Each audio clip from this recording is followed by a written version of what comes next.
And now the next case.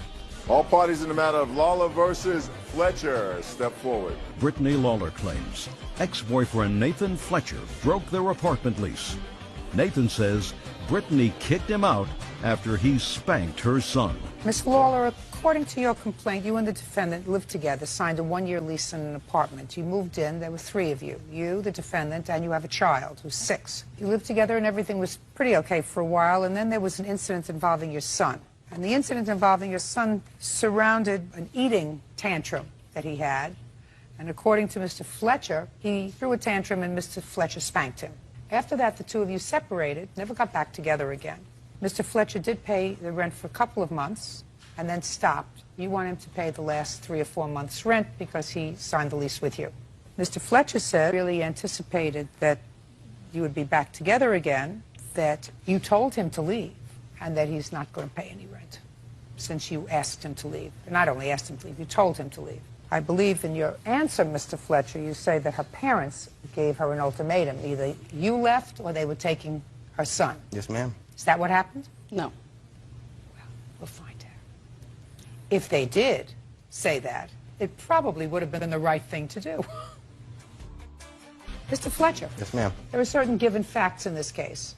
You signed a joint lease, which obligated you to pay half the rent. You did not pay half the rent for how many months? 3? I believe so, yes, ma'am. Is that right? Yes. 3 months. What for the other 7 months you did? And what was your share of the rent? $745 a month. And yours was $745? Yes, ma'am. Where are you living now? I'm still living there. The lease is not up yet, and I'm moving back in with my parents. Who's paying the rent now? I am. From what? I had to borrow money. I had to take out a personal loan with the bank in order to cover the rent. Do you work? Yes. Okay, Mr. Fletcher, tell me when you spanked her son. It was evening of the 8th, Monday. Had cooked some dinner for him. Huh? 8th of what? January. He was eating dinner, and all of a sudden he just started having a little tantrum, and I told him to stop, spitting food all over the carpet, told him to go to his room, wouldn't comply, so I spanked him. Why don't you just pick him up and put him in his room? Didn't think about it. How old is he? He was 5 at the time. Where did you spank him? On his bottom, What'd you use? back of my hand. How many times did you hit him? I hit him once. Once. Yes, ma'am. Is that right? I wasn't there. I'd have to take his word or my son's word. So Well, you don't have to take his word. What did your son say? my son said that he had hit him very hard, so he was upset. Is there any mark on him? There was a little mark, yes. You told your parents? Yes. And what happened? When I saw it, I asked him, I said, you know what, you can't stay right now. This is not going to be a good situation. I don't know what's going to happen. I asked him to leave temporarily while he maybe did some parenting classes, maybe anger management or something to help cool things down and maybe fix the situation so that we could stay together. So what do you want him to do? I want him to fulfill his obligation and continue to pay the rest of the rent. But as he can't should. live there, Miss Lawler. He can't live there because of his own behavior, because of his own actions. I mean, I don't think if he hit... I'm not advocating, Mr. Fletcher, using corporal punishment on your child. Let's start with that. However, since you left him with your son in a position of parenting authority, there's a difference between corporal punishment and excessive corporal punishment. If Mr. Fletcher says he hit him once on the behind, and that's what he says, and you have no reason to dispute that, and if you told him to leave as a result of that, and he did not have the ability to stay in the apartment because of that, he shouldn't have to pay the rent. He signed a lease, and because of his actions... You move. And how am I going to move with my son when everything in that apartment was mine? Listen to me, Miss Lawler. That's a choice that you have. Instead of telling him to leave, say, listen, we have the following choices. We're both on this lease. I can't afford the rent because I'm not working. I'm going to move back with my parents. You can stay in the apartment. Or, if I stay in the apartment, we have to do something with the lease. But you told him to leave. That's temporary. No. Yes, it doesn't... No, you gave him... No. No. My dear, temporary. He left some of his stuff in the apartment, so he knew it was not permanent. I told him, you get some parenting classes, you do some counseling, That has nothing to do with the lease. Yes, it does. It has everything to do with Miss the Lawler lease. has nothing to do with the lease, madam. He didn't sign a lease and sign on to take on parenting classes or anger management classes. That wasn't a condition of his he did sign a lease. lease that he would fulfill his obligation to pay his rent for the entire year. It doesn't matter what happened. He has an obligation to finish paying the rent. That's why you're here. He did, in fact, pay 2 months' rent when he wasn't... He would continue to pay the rent because it was his obligation. And I'm telling you that you told him to leave. I asked him to leave temporarily until the situation calmed down. Am I supposed to put my son and me in some When is situation your lease? When is where your we're not lease? comfortable? Listen to me. When is your lease up? My lease is up in the end of this month. Well, you should have come to court earlier. I would have told you to go back to your parents earlier and told him to move back into the apartment. What I have done? He can't pay the rent. We would have both still been on the lease, and we both still would be... Miss Lawler, that's a what if. And what I'm telling you is the lease is up in 20 days. Instead of waiting 20 days, you should have sued him before. You should have gone in the first month that he said, I'm not paying any more rent. I couldn't, because I have to go back every month. And then I would have said to you, Miss Lawler, go home to your parents now. Mr. Fletcher, you go back to the apartment and continue to pay the rent. He couldn't have paid the rent by himself. Either way, if he had stayed or I had stayed, it doesn't matter. We would still be in the same situation. Miss Lawler, right now, he paid rent for 2 months in an apartment where he was not living. When he was not living, you threw him. Don't you get it? I did not throw him out. I asked him to temporarily leave. That's not... When did you invite him back? I wouldn't invite him back. Just answer my question. If you would let When me. did you invite him? You said, I asked him to leave temporarily. When did you invite him back? On what date? I told him he could come back when he took some counseling. He doesn't have to do that, Well, madam. then he doesn't have to continue the relationship with me. If that was the circumstances, he knew that when he moved out, that he needed to get some help to continue the relationship so that he can move back in. It was not just the spanking of my son that started this. He has been unstable and yelling, screaming, accusing me of cheating. Every other week, that's a whole other... Then you should have gone home to your parents earlier, Miss Lawler. Your case is dismissed. That's all. Parties are excused when they step around. I just got... Kicked me out, took the key.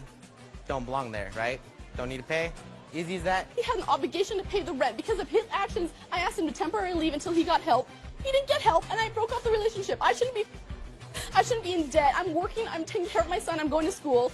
I'm a good person, and I just made a mistake, and he just got a free walk. I gave him punishment, being out of hand, didn't pay the rent. Honey, you were sort of helping him out at a time that he needed to be helped out financially. He's counterclaiming because he says that in a fit of rage, you damaged his car, his clothes, and he also believes that you harassed him. That's his counterclaim.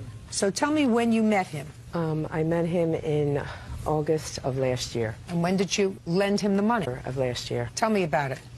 John had lost his job, and he couldn't pay his rent. When did he lose the job?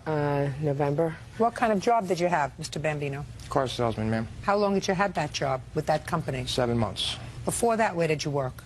He's a correction officer for the state of New Jersey. How long were you working there? 15 years. Go ahead. In December, I was coming into some money through a lawsuit, and I had extra money, and, you know, he asked me to lend him his rent money for the month of December, and that's what it was. I lent him the money. How much was it? It was $1,200. $1,200 for rent. Go ahead. And one bill is $452.07. What was that for? A home entertainment system. Who bought a home entertainment that system? I bought for him, that he was supposed to pay me back for. No. Miss Smoot, listen to me carefully. If somebody doesn't have money to pay his own rent, then you don't buy him a home entertainment center and expect him to pay you back. You're not a baby, right? Right, Your Honor. What else?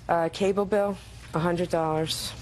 I have a check that he wrote, that I gave him a blank check to take to the doctors that has his name in the memo for $80. Did she give you a blank check to pay a doctor? Yes, ma'am. What else? A gas bill for $100 in December. $100 even? Well, it was, his gas bill is way more than that, but I only paid $100 on it. Go ahead. 2 checks for food, one for $87.40 and one for $42.71. Made out to whom? To Acme. Did you use those 2 checks? No, No, ma'am. I wrote them. He doesn't know you for that. Okay, What else? that's it. Okay, Mr. Bambino. Ball is in your court, sir. Where are you working now? Chevrolet 73. So you're back to work? Yes, ma'am. Fine. So Ms. Smoot says that you said, if you pay my rent, as soon as I get a job, I'll pay you back. You say that's not true. Tell me what happened, Mr. Bambino. By the way, how old are you, sir? 43. Have you been married? Yes, ma'am. Do you have children? I have 2 daughters, How old are they? 17 and 24. When did you last live with them? I have custody of my younger. Actually, I've had custody of both since my divorce in '98. I have custody of my youngest now. So how are you supporting the children? My mother helps me out, but I mean, I just ran into a tough time between, like, let's say the Monday before Thanksgiving and I started my new job January 5th. Right. So it was approximately 6 So weeks. what you're telling me is your mother helps you out. She helped me out in that particular time frame, yes, in the beginning of January. Go ahead, I'm listening. I met Tina, as she said, in the middle of August. We started the date. Would you try looking at me sorry, yes, rather than ma'am, keeping sure. your eyes closed? It's disrespectful. I'm sorry. I met her in the middle of August at a club over in Philadelphia. Approximately 2 weeks later, she accused me of staring at a woman on the track. She told me to get in her Jeep. She started to give me a ride, which was the ride from hell. She just started driving down the interstate, doing approximately 70, 75 miles an hour, weaving in and out of traffic. But after that, you took money from her. No, well, ma'am, it's... Listen to me. After that, you took money from her. So I'm not interested in a ride I didn't from take hell. money. Yes, you did. She gave me the money, ma'am. That's not what I said. I said you took money from her. Yes. After the ride from hell, which would have put me in a different county from somebody like that, you took money from her. Yes. Right. Did you think that the story you were going to tell me was going to make you a sympathetic character? Not at all. Good. Let's get to the money. Come on. Oh, well, after several pretty bizarre things that Tina pulled between September and December, I tried cutting off the relationship several times. Tina's texts me 15, 20 times a day, calls me, begs me to let her back into our relationship, start our relationship over. Is this your child? No, ma'am. She's a witness in this factor. Tina, I let back in approximately times between September 1st all the way up to the February 11th. She just constantly says I'm cheating on her. You want to know something? You want to tell the sad story? Go on Dr. Phil. Right. To me, I want to know. To me, I want to know about the money. The money. Tina would manipulate things and try to get me to let her back in. And after 3 or 4 weeks of constant texting me every day and please begging me to let her come back and start the relationship over, I did it several times. Tina... Bambino, listen to me carefully. Get to the money. I am? In December, she may be desperate and she may find something about you attractive. Mr. Bambino, I do not. I know that. You are 43 years old. You look every day of it. I know. And then some. Invited me. And Mr. Bambino, and then some. I have children who are 43 years old, sir. That's not you. That's the first thing. Second thing is, let's get to the money in December. Excuse me, you date him? No. Perfect. Get to the money. All right, I let Tina come back over in early December. She laid $1,200 on my couch and said, pay your bills with this. I don't care when you give it back to me, just pay your bills. She insisted. I did pay. I paid my rent with it, of course. The other things, the utilities, she paid $100 for the heating bill. Mr. Bambino, how do you think Miss Smoot knew that you didn't pay your utility bills and that you didn't pay your rent? How do you think? By communicating By you with telling me. her. And it was that kind of casual conversation that inspired her to leave the $1,200 on the table for you? Yes, ma'am. Ah. And it was at that time that you were concerned about her bizarre behavior that she exhibited 6 or 7 times. Over that 6-month frame, yes. Now, you were a corrections officer for 15 years, sir. You knew that there were certain prisoners that were dangerous, Sure. right? Yes, ma'am. And when you were dealing with a dangerous prisoner, there were certain protocols. You made sure that you didn't put yourself in harm's way. That was your training, right? Absolutely. So here you're dealing with a lunatic, somebody who over the course of 6 or 7 months is doing crazy, bizarre things. So instead of cutting it off, you know where the courthouse is. So if you know if somebody is stalking you, somebody is annoying you, you go to the courthouse and you say, this person is stalking me, annoying me, I need a protective order. Instead, you had somebody stalking you, you took their money.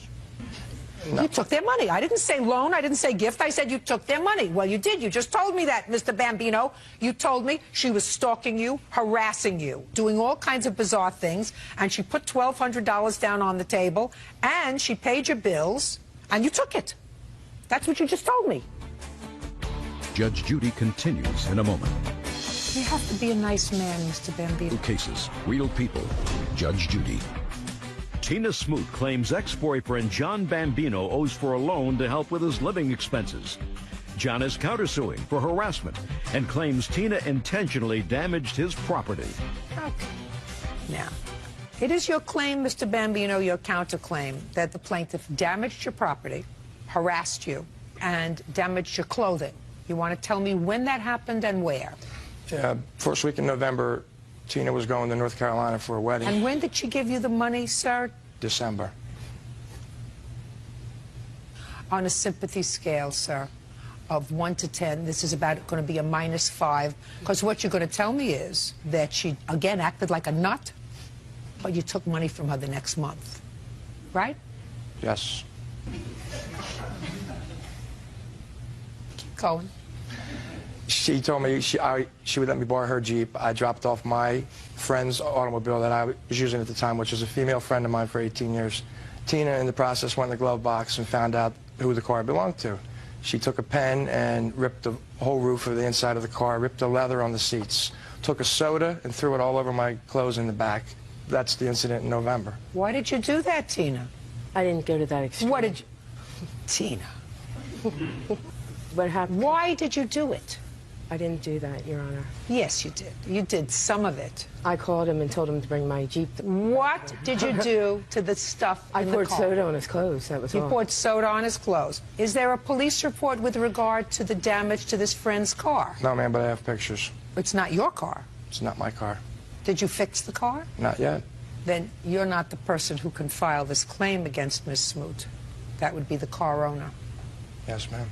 And as far as throwing soda on your clothes, So what?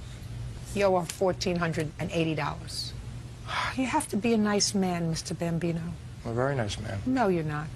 If she's a nut, you're not supposed to take advantage of people who are not balanced. If you actually believe that Miss Smoot is not balanced, then what you're supposed to do is not be a cad and take advantage of her financially. You're supposed to say, I don't want your money. I don't want it as a gift. I don't want it as a loan. I don't want you in my life.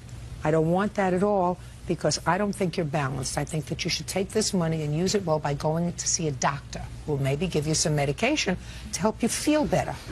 Instead, what you did is you took advantage of her because you're not a nice person. Nice people don't take advantage of sick people. Judgment for the plaintiff in the amount of $1,480. Your counterclaim's dismissed. Goodbye. Parties are excused. You may step out. It was all a big joke to him anyhow. That's totally not the case. It's totally not the case. She thinks that something's going on between us. We're just co-workers. She's a little insane. She needs some medicine. That's what she thinks. I feel bad because she's not a bad person. She's got 2 beautiful daughters. First of all, I don't have 2 daughters. I have a daughter and a son. I'm not going to date women ever again. I will never let anybody take advantage of me again. I'm going to do a background check and... All parties in the matter, Rulo versus Wilson. Step forward. Jessica Rulo is suing her daughter, 25-year-old Jessica Wilson, for a loan to buy a Chevy Suburban and for child care costs for her 3-year-old son. Ms. Rulo, the defendant is your daughter. Yes. And it is your claim that some time ago you co-signed for a car for her. Correct. With the understanding that she was going to make the payments on the car. Correct. She did not make the payments on the car. The car was repossessed. Yes. And you had to pay for the balance of the loan on the car. Your daughter says that there was never any intention of her making payments on the car. Her husband, at the time, put down a down payment on the car. You were supposed to make the payments on the car. You didn't do that. The car was unfortunately repossessed. She doesn't know anything about anything. Who was that? It's my husband, Your Honor. Does he live with you? He did. Until when? January 11th on her release from prison. From whose release? Hers? Hers. Sounds like a lovely family. Yes. In addition, it is your claim that while your daughter, I believe, incarcerated or unavailable to take care of her child, you were taking care of her son. Correct. With the understanding that she would help you with the child's support. Correct. She didn't, and when her husband was released from jail, he too moved in with you, Correct. with the child, and stayed with you, so you were then supporting both of them. Correct. When were you released from prison? I wasn't in prison, Your Honor. Where were you? I was in the county jail. County jail. Excuse me, we're talking semantics here. You were incarcerated. Yes, ma'am. For how long? 2 months. For what? I had. Stand up when you talk to me. Yes, ma'am. I had to go back and get my case terminated for my child support. Could you move over here, please? Yes, ma'am. Are you telling me you were in jail because you weren't paying child support? No, I missed my revocation hearing because my lawyer was waiting for the paperwork. Just a second. What had you been arrested for, sir? Because I missed my court date for my revocation hearing because my lawyer didn't get my... Just nothing in the penal law, sir, about violation of the penal law in any jurisdiction that talks about a revocation hearing. Do you understand? You were originally arrested for something, charged with a crime. What was the crime? Child support. So you were delinquent on your child support. Yes, ma'am. And that's the only reason you were incarcerated. Yes, ma'am. What child weren't you supporting? Oh, my daughter. Not this child. This is No. a boy. Yes, ma'am. Okay, and how old is that child? She's 9. Why weren't you supporting her? I was, and then I got in a big old dispute with her mother. She wouldn't let me see her, and so I quit giving her money. Okay, so they put you in jail. The only reason they put me in jail is because I missed my court date for my revocation hearing. My PO wrote me a violation. He gave up full custody of his daughter so he wouldn't have to pay. So he terminated his parental rights. Good. Is her mother married to someone else? Yes, ma'am. So this other person is going to be her father. Yes, ma'am. Sounds like a perfect solution for that child anyway. When you got out of jail, you moved in with Miss Rulo. Yes, ma'am. Tell me why that is. She told me I could come stay there. Well, she must have gotten a call from you. Yes, I talked to her when I was in the county jail. And you said you had no place to go? No, ma'am. Go ahead. So she told me I could come stay there. You mean, yes, ma'am. You told her you had no place to go. Yes, ma'am. Why didn't you have a place to go? Because I didn't. Don't you work? I was until then. What were you doing? Floor layer. And where were you living? I was in Oklahoma when I got extradited back to St. Louis. Yes. That's not correct. She has supported him since day one since she went in the service. But you're no longer in the service. No, ma'am. Were you honorably discharged or dishonorably discharged? Dishonorably. For what reason? I went AWOL. Sit down. Okay. When did you co-sign for this car? In May of 2005. And what were the payments? $291.34 a month for 2 years. Your daughter took possession of the car? Immediately. Did she ask you to co-sign for her? Yes. Tell me how that happened. She and her husband was working full-time at that time. She was a bartender. He was laying floors. They had a nice home, 3-bedroom, 2-bath, taking care of my grandson. She had wrecked a car previously the month before that, ran it into a tree. She was without a vehicle. Mom, will you help me? I'll help you. And what was the arrangement? For her to pay the payments. I would co-sign car and she'd make the payments. Because she didn't have sufficient credit? Correct. My credit was better. That's why they put me first on the loan and not her, because my credit was better than hers. When did you stop making payments on the car? When I went to join the military, she agreed to make the payments for me because she was proud of what I was doing. And when was that? That was the following year. Well, did you make payments for the whole year? I made payments until the following, I believe, May. I don't know the exact dates. Well, why didn't you make all the payments? Because she agreed to start making the payments for me. No. You said you made payments for a year, but then you joined the military, and she was proud of you, so she said she'd take over the payments. Yes. Did you make payments for the entire year? I got the vehicle in June, and I made payments, I believe, until the following May. And then that's whenever I started signing my contract with the military. I actually signed that July, but when I started talking to the recruiter and things like that, that was in June. And that's when she had agreed to take over the payments. Is that right? No. I have a history of all the payments that she made, knowing that she had to make these payments, and how many she missed in between there. Can I see them, please? They're all highlighted. The last one after she went into the military was return non-sufficient funds from her husband. Where was the car when you went into the military? My husband had it. So why didn't he make the payments? Because she had agreed to do it. How many cars did you need? Just the one, Your Honor. Well, if he's working, then why wasn't he paying for the car? He wasn't working when I went into the military. Why not? Because he was... Because is not an answer. Why wasn't he working? He was taking care of our son. Ton at the time.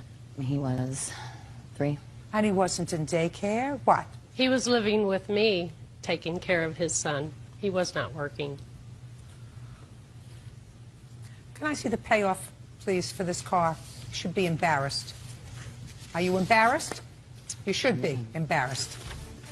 You started making payments on this yet? Her husband actually made the December payment of $125 because he was staying with me and paying nothing else. Is that right? Yes, ma'am. No, he did not pay January's. The amount of this is $5,500. Right. It exceeds the jurisdiction of this court. So I really don't even have to go into the issue of supporting your grandson, because whether I find that she was responsible for that, which she is, of course, because even if she didn't agree to it, she's responsible for the necessaries of her own child. That's the law everywhere. It would exceed this amount.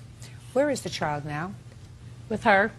Most of the time he's at my house with my other daughter. What are you doing now? I'm currently looking for a job. Do you have any kind of problem that has to be addressed in treatment?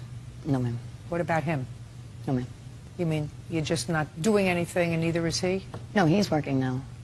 I just got out of jail January 11th. For what? For my probation was revocated. What were you arrested for? Theft of government property. What kind of property? It was Xbox. Grandson spends a lot of time with you? Correct. Good. You live close by? Yes. Judgment for the plaintiff in the amount of $5,000. That's all. Step Thank out. you, Your Honor. Parties are excused. You may step out. I think it was fair. The car will be paid off and everything will be taken care of. She got what she wanted, and I can't believe she did it to me. Because I was being sued and it was going to hurt my credit. She brought me to court and did this. That she realizes that you just can't not pay for something that you agree to. Make arrangements, make payment arrangements with her. And that she'll go on with her life and do the right thing. She's disappointed in me. I was slightly disappointed in her. Because I was doing the right thing and then stopped. I'm willing to forgive her and move on with our lives. When things go bad in people's lives, you can't help it. We'll get back together and just have a good, honest relationship. Psychiatrist Dr. Howard Richmond says publishing consultant Susan Gilbert scammed him on a book deal. According to your complaint, Dr. Richmond, you retained Miss Gilbert's services because you were interested in publishing a book. That is correct. And she had, well, you had heard she had had some expertise in assisting people to get their works published. You gave her approximately $2,500, and it is your claim that she really defrauded you because she was not working solely in your best interest. You want not only your money back, but you want twice that amount of money as punitive damages. So I have a few questions before we get into this. Had you written a book? Yes, I did. And the subject? It was called The Healing Field, a story about myself, a psychiatrist, and one of my patients who was dying from anorexia. Only when I got out of the box of my traditional training did my patient start to heal. How long did it take you to do the book? About 5 years. And what brought you to Miss Gilbert? I was at a publishing event in 2003, and the defendant was one of many experts that presented that day, and she said that she could help me get my book published. How much was Miss Gilbert's fee? Her fee was $150 for an hour of coaching over the phone. And what kind of things did she coach you about? Well, she talked about having a branding, who I was going to. Told me about this fantastic opportunity to be a co-author in a book along with big names such as Dr. Phil, Deepak Chopra, and Wayne Dyer. And I would need to pay $5,000 to, under a tight deadline, write a chapter in the book. So then in October of 2004, I wrote a check for $5,000, sent it to the publisher, Linda, and then 2 weeks later... The publisher is not Linda. What's the name of the publisher of this book? Her name is Linda, and her corporate company, yeah, logo is Mentors Publishing House. Never heard of them. Neither had I. So what'd you just write him a check for $5,000 for? Dr. Richmond? Well, at the time... Doctors are notoriously bad businessmen, sir. It was a good sale to be associated with these big-name authors. Yeah, but you got to do your own due diligence, Dr. Richmond. You know, if somebody said, I'm doing an ensemble work with Dr. Phil and some other notable people, you would think that this ensemble work would be published by somebody that you would heard of. Well, there was 2 other books, so they had a track record of putting out 2 books 2 books? Previously. Correct. In how many years? I'm not sure exactly. So in their whole history as a publishing house, all you knew of was 2 books they had published? Correct. But there were celebrities in the first 2 editions. Like who? Zig Ziglar. I never heard of Zig Ziglar. Donald Trump is in the 3rd edition. So it sounded really good. What 3rd edition? Well, this book that I was enticed to be a part of. Has it been published? It just came out in the last couple of weeks. Is that right? Yes. In fact, Judge Judy, would you like a copy of it? I've autographed I'd just like to look at it. I don't want a copy. I have enough to read.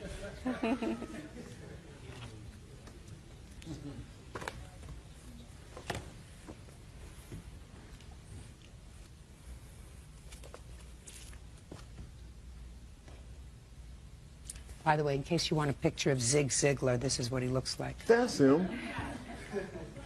All right, so you sent $5,000 into this publisher. Go ahead, what happened? I wrote the chapter. Then in late January, early February 2005, there were some changes in the publication and a delay in when the book was coming out. I started to get uncomfortable with the changes that were happening. Like what changes? Instead of 40 authors, there was going to be 70 authors. Chuck Norris was going to be on the cover of the book. He's not in alignment with the work that I do. And then on February 7th, I discovered that the defendant, my coach, was not only getting compensation from me, but also from Linda, the publisher. In exchange for bringing people in, she would get to write the foreword and have her picture on the cover of the book. And that was in an email that I only discovered February 7th. She never disclosed this to me.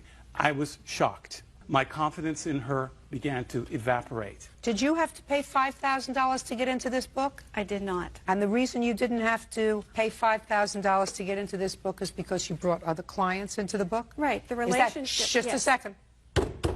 Yes. My questions, your answers. Did you at any time tell Dr. Richmond that you were involved as a co-author in this project, but that you were being compensated in part for bringing in other prospective authors?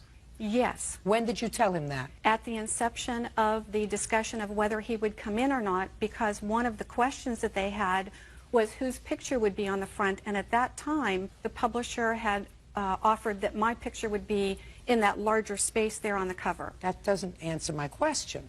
You can write a chapter, but if everybody who's writing a chapter pays $5,000 for your bringing in other authors, you were getting a free ride.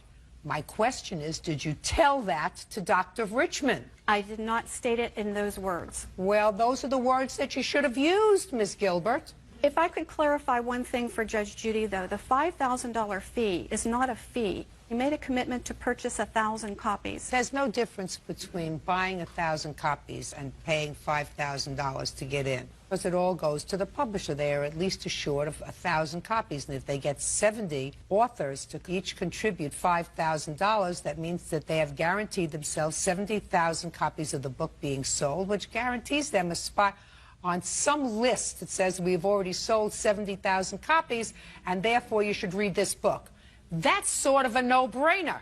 It's right, marketing. Ms. Gilbert? Absolutely, it's Okay. marketing. So that wasn't explained to him, that the $5,000 is that you can get 1,000 copies of this book. You don't have 1,000 friends. What you're going to do is you're going to take pieces of your library. You put 500 in one house and 500 in another house, and some in the kitchen and some in the living room. I've written books, I know. I got stacks of them all over my house. Some were sold, some didn't. Listen to me.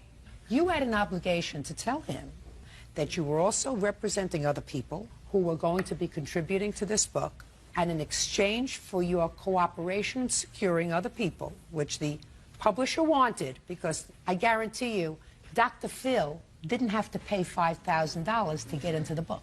Chuck Norris didn't have to pay $5,000 to get into the book. Nice-looking man, they don't know who he is. You got to pay the $5,000. It's marketing. It's marketing, and that's the point. All of the coaching calls that you Howard have and I to had tell done. him. Can I say this for a second, Bert? Sure. Don't get too involved with it. Let's see.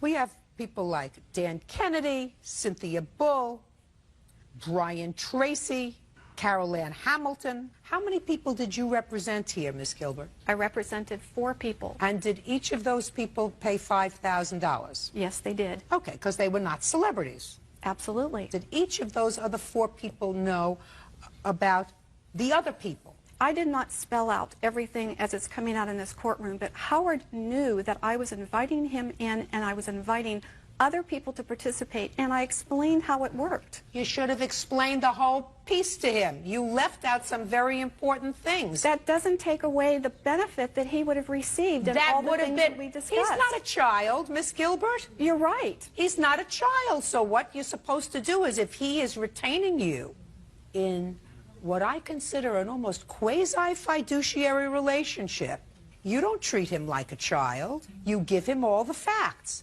and then let him make a judgment. Now, it might have been a wrong judgment for him not to participate in this book. He might have gotten his name in print, so at least he was a published author.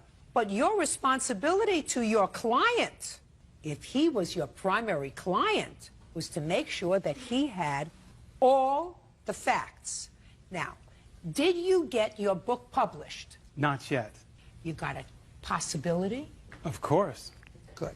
Now, I don't necessarily think Miss Gilbert is dishonest. I think that she didn't realize who her master was. Her master was the person who had hired her to help him publish his book. Quite honestly, Dr. Richmond, in all probability, had you not gotten your money back, because you got your $5,000 No, back. I did not. You did not? No, I did not. Why not? Well, as a matter of fact, when I decided to withdraw from the project and ask the publisher for my money back, on February 25th, the publisher agreed to send me the check that day. I waited. No check. Then I discover my coach, my agent, told her directly not to give me my money back. How do you know that? I heard it verbally from the defendant, and also I have an email from the publisher that confirms the conversation.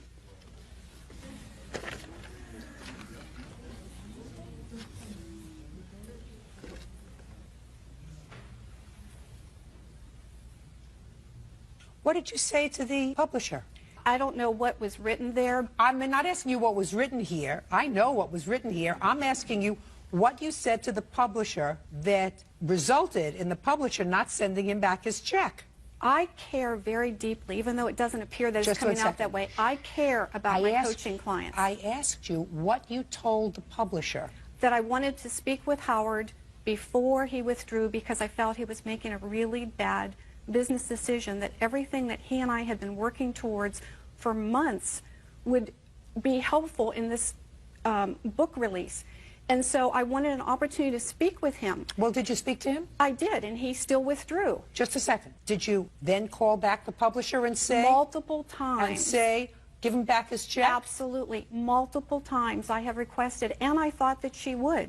But Dr. Richmond has taken him to court. But this says, yes, I held off sending the check because of my conversation with Susan. Which is what I said, that I wanted to speak with Howard. So you never got your money back? No, Your Honor. He took them to court and won a judgment. Did you get paid? No. When did you get your judgment? June 6th, and I have a copy of that if you would like to see it. I would. It's June 1st.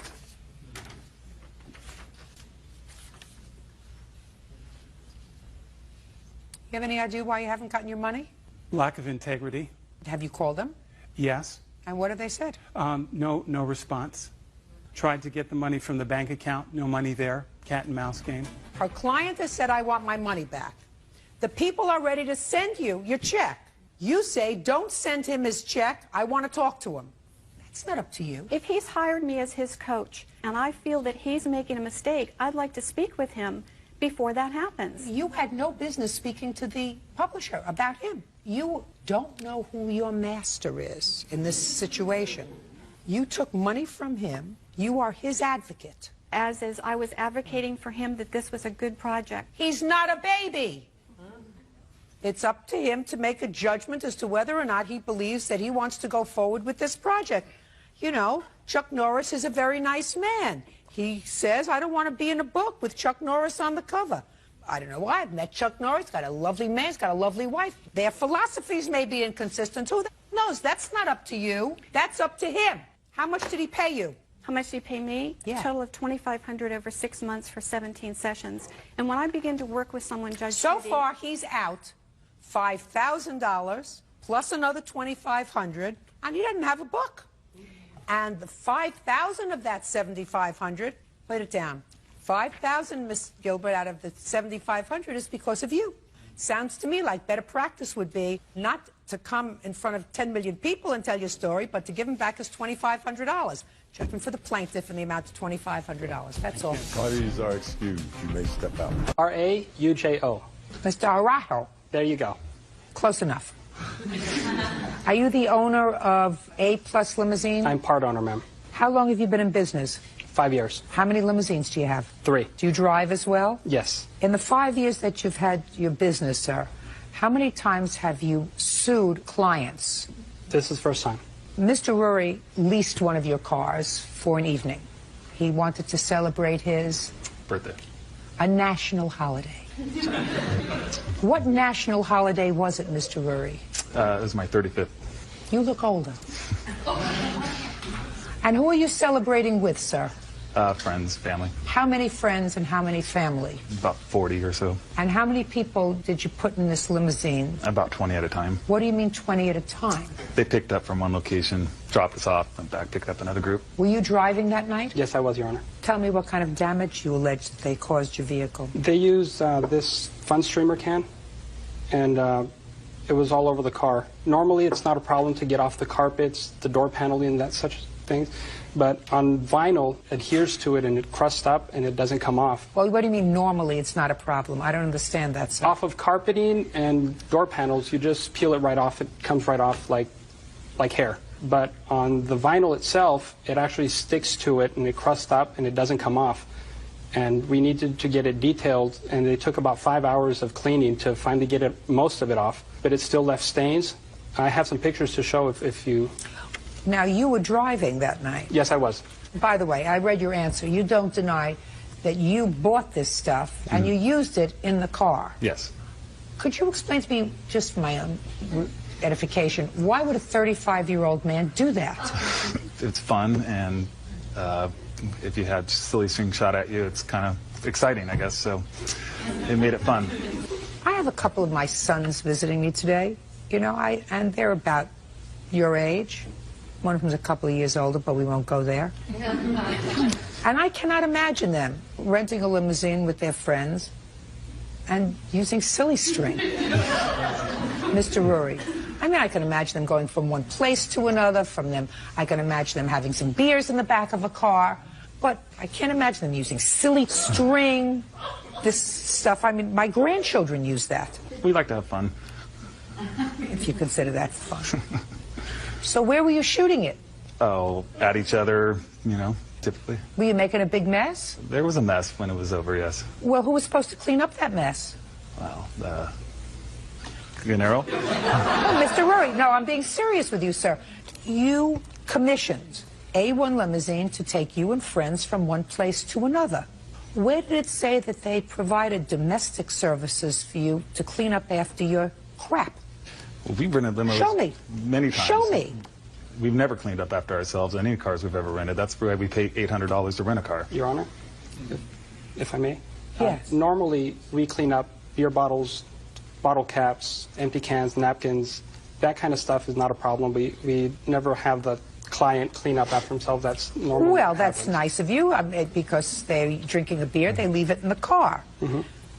I assume that your limousine has places for drinks. Yes. Because that's what people do in limousines. Yes. You know, they have a drink. That's why they hire a limousine sometimes, so that they can get from one place to another drunk. And they're not driving. Well, that's what people do. They want to act like idiots, so they hire somebody else to drive so that they can be safe. That's reasonable. What I don't understand, Mr. Rory, is this stuff and being a real pig and expecting somebody else to clean up after you. Well, we've rented limos in the past. We've used it in the past. We've never had anybody charge us any cleaning fee, certainly not the amount he's trying to charge, $350 for somebody to clean it. I had asked for pictures of, you know, the stuff that he couldn't get cleaned off several times. Do you have those? I actually took pictures before the cleanup. Well, let me see what it looked like. These are some pictures before. After that, I did inform Mr. Rory that he was more than welcome to come by before Thursday. This happened on Saturday night, and Thursday we had another service booked already. So I emailed him and told him that he was more than welcome to come by and look at it for himself before it was cleaned, but I really didn't have the time to be running back and forth taking pictures for his benefit. Is that right, Mr. Rory? I emailed him requesting pictures after he sent me those pictures of the stuff that didn't get cleaned up. I asked to come see the limo as well. Do you have a bill for the detailing service? Yes, I do, ma'am. I'd like to see it. Who detailed for you? It's a car wash in San Diego. Is this a Hummer? It's a Hummer limousine, yes, ma'am. H2 limousine. Yes. Interior detailed, foreign compound removal, $345. On Wednesday the 9th, he said that I could come over by Thursday to come take a look at the car. Yes. He emailed me again on Wednesday night saying that he'd got the car cleaned, and he booked it again, so I couldn't come see it because it was already clean. So, to me... I have to take his word for it that it was a mess. Oh, I'm sure it was a mess, but it was something that just backing right up. We had the stuff all over our car, inside our house. I mean, it's like paper. It doesn't stain. Your Honor, the can does say, do not spray on vinyl as it will leave a stain on certain types of vinyl. My question to you, sir, is you saw them using this. No, I did not, ma'am. You didn't? No, there's a partition between the driver and the cab in the back. And normally what will happen is when I pick someone up and I... No, don't tell me what normally. So you're telling me you didn't see this disaster until they left the cab? Until they were exiting the vehicle. Judge Judy continues in a moment. What did you find when you took apart the radio? There was silly string mounted onto the laser. Well, that's a mystery. I mean... You think that I'm smart enough to unravel this mystery? And later today... So not only did you sell the car to a minor, you sold it and took advantage of him. Well, I made a lot of repairs and I don't care whether you made a lot of repairs or whether you outfitted the car for the Queen of England. Real cases, real people. Judge Judy. Limo company owner Genaro Araujo says former client Darren Rury ruined the interior of his limo with silly string. Who was this? That is the person that installed the new stereo, because also, I'm not sure how, but silly string got inside the stereo. We believe it was either on a CD that they loaded and it damaged the stereo also, so that's part of what we're suing for also. We had to replace it. He's the gentleman, works for Big Boy Car Audio in San Diego. He's the one that installed this new stereo. Tell me your name, sir. David Martinez. Mr. Martinez, are you related to the plaintiff in any way? No, I am not. Have you had business dealings with him before? Yes, I have. How many times have you done jobs for the plaintiff? Just 2 times. Okay, and the second time had to do with this audio system? Yes, ma'am. Tell me about what you found.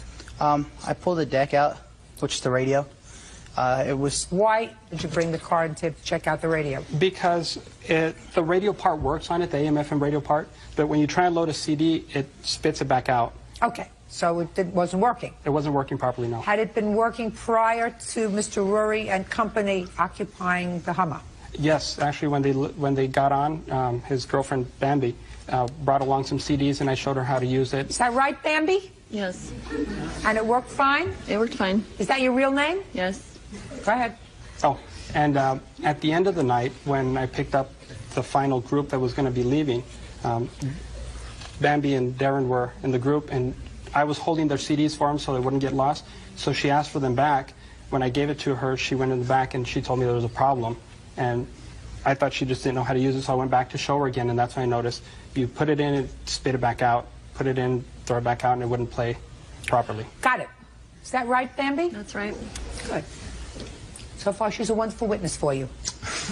What did you find when you took apart the radio? There was silly string mounted onto the laser, so it wasn't reading.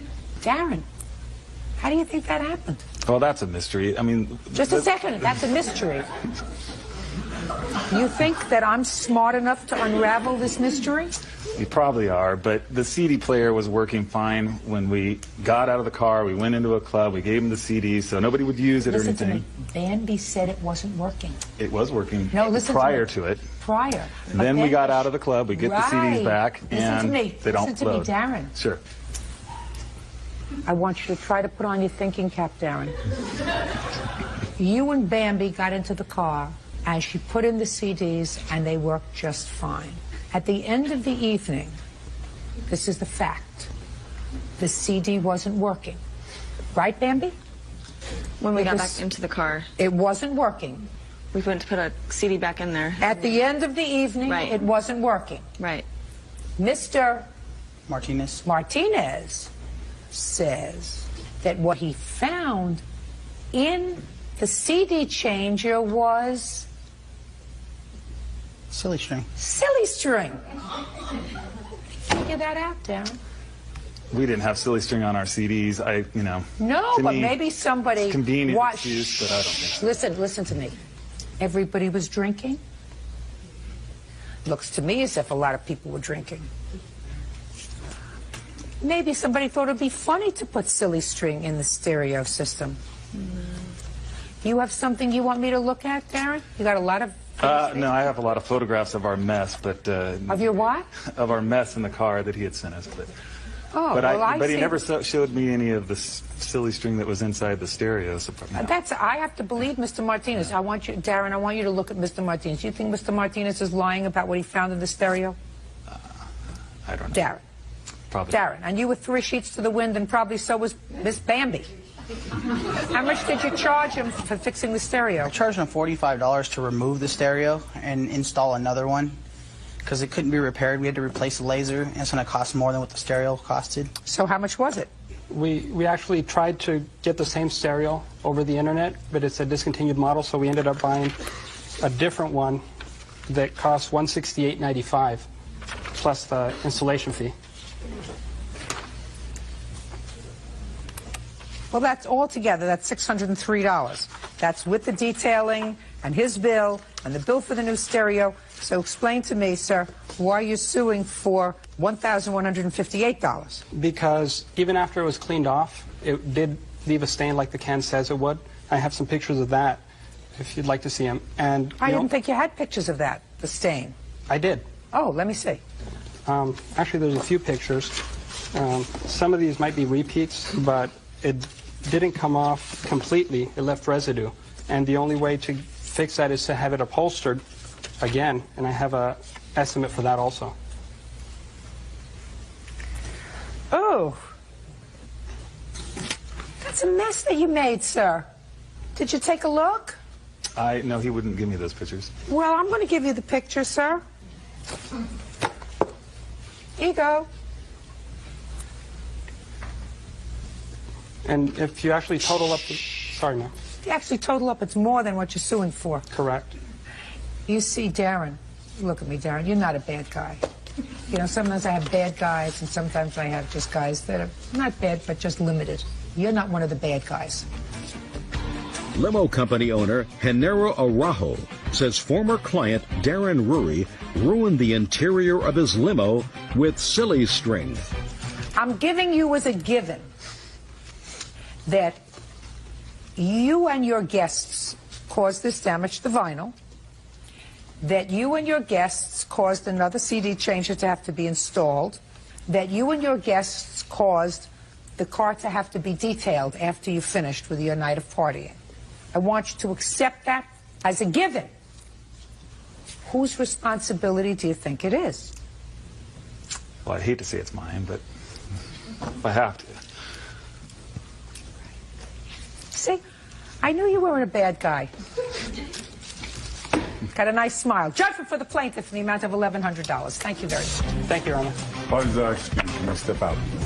He approached me saying that he had my credit card and he was going to charge me $350, so that got my attention. I was actually amazed at how dirty it actually was. I never expected to see something like that. People were celebrating and shot the strings, and then from Charlene Jurgen says ex-boyfriend Colin Hager owes for a burglary, an assault, and a loan for bail. All right, Ms. Jurgens, you and the defendant used to have a romantic relationship, and according to your complaint, something happened a year ago that caused all kinds of problems. There was a freeway altercation between the two of you. You claim he assaulted you, then he was arrested.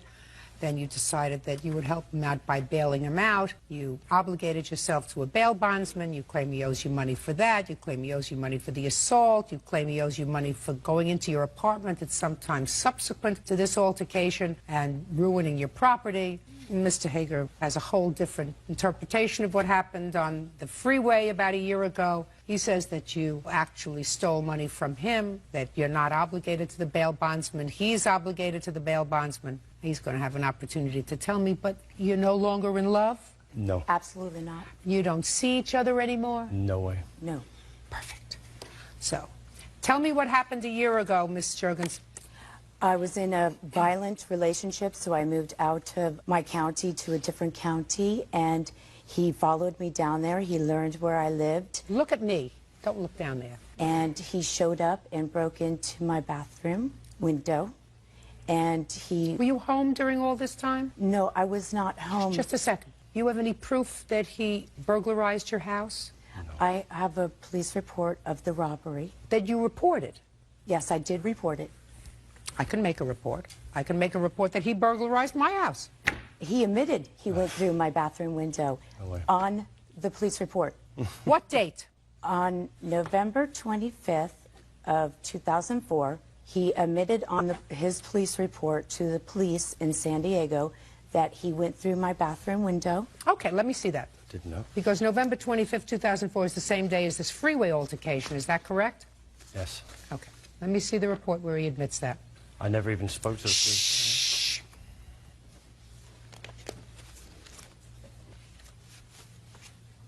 Just a second. Would you have her point out where he says window? Just circle it. Circle where he admits to the police that he went into your bathroom window. He returned and climbed through my bathroom window. That's you telling the police. You said he admitted to the police that he went through my bathroom window. I said, show me in the report. Perhaps he admitted it to me. All right. Would you get to the freeway, please? What happened on the freeway? Well, I left my home because I didn't want any problems at my home. So I got in my car and I was traveling to my friend's house, and his car chased me, and I thought I should go right to the police department. And he followed me, and then he ran me off the road in front of an office, and the lady came out and dialed 911. Keep going.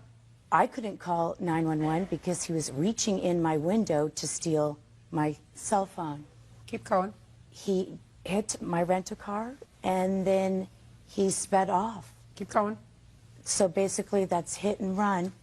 The police arrived, took my statement, and they went to track him for the robbery and the damages to the car. Keep going. They found him, and they arrested him. He said he had a drink and a lost phone, and he was crying and upset. Let's get to the bail, Miss Juergens, please.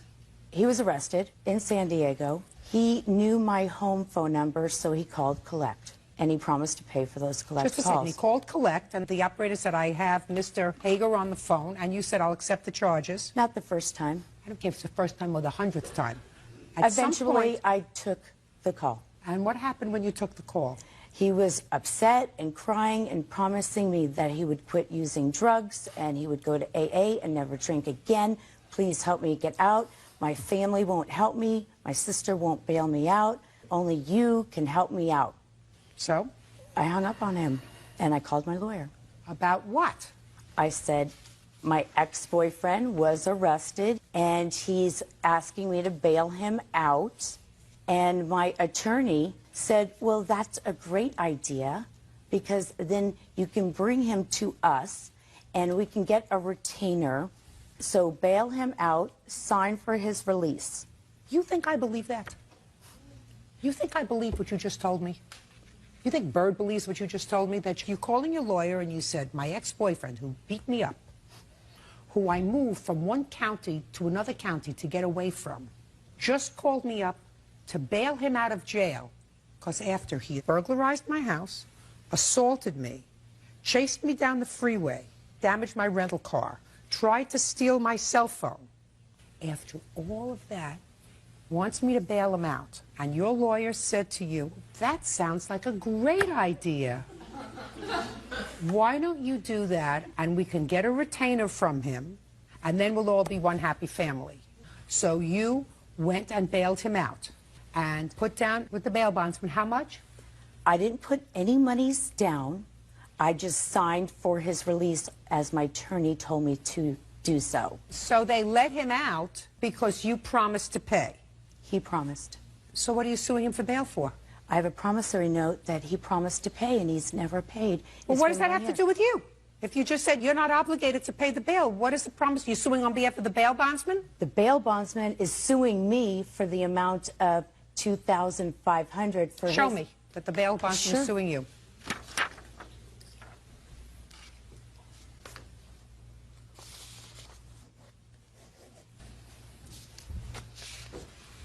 Well, they're not suing you. They said if this matter is not resolved, they're going to send this to a collection agency. Tell them to sue you. All right.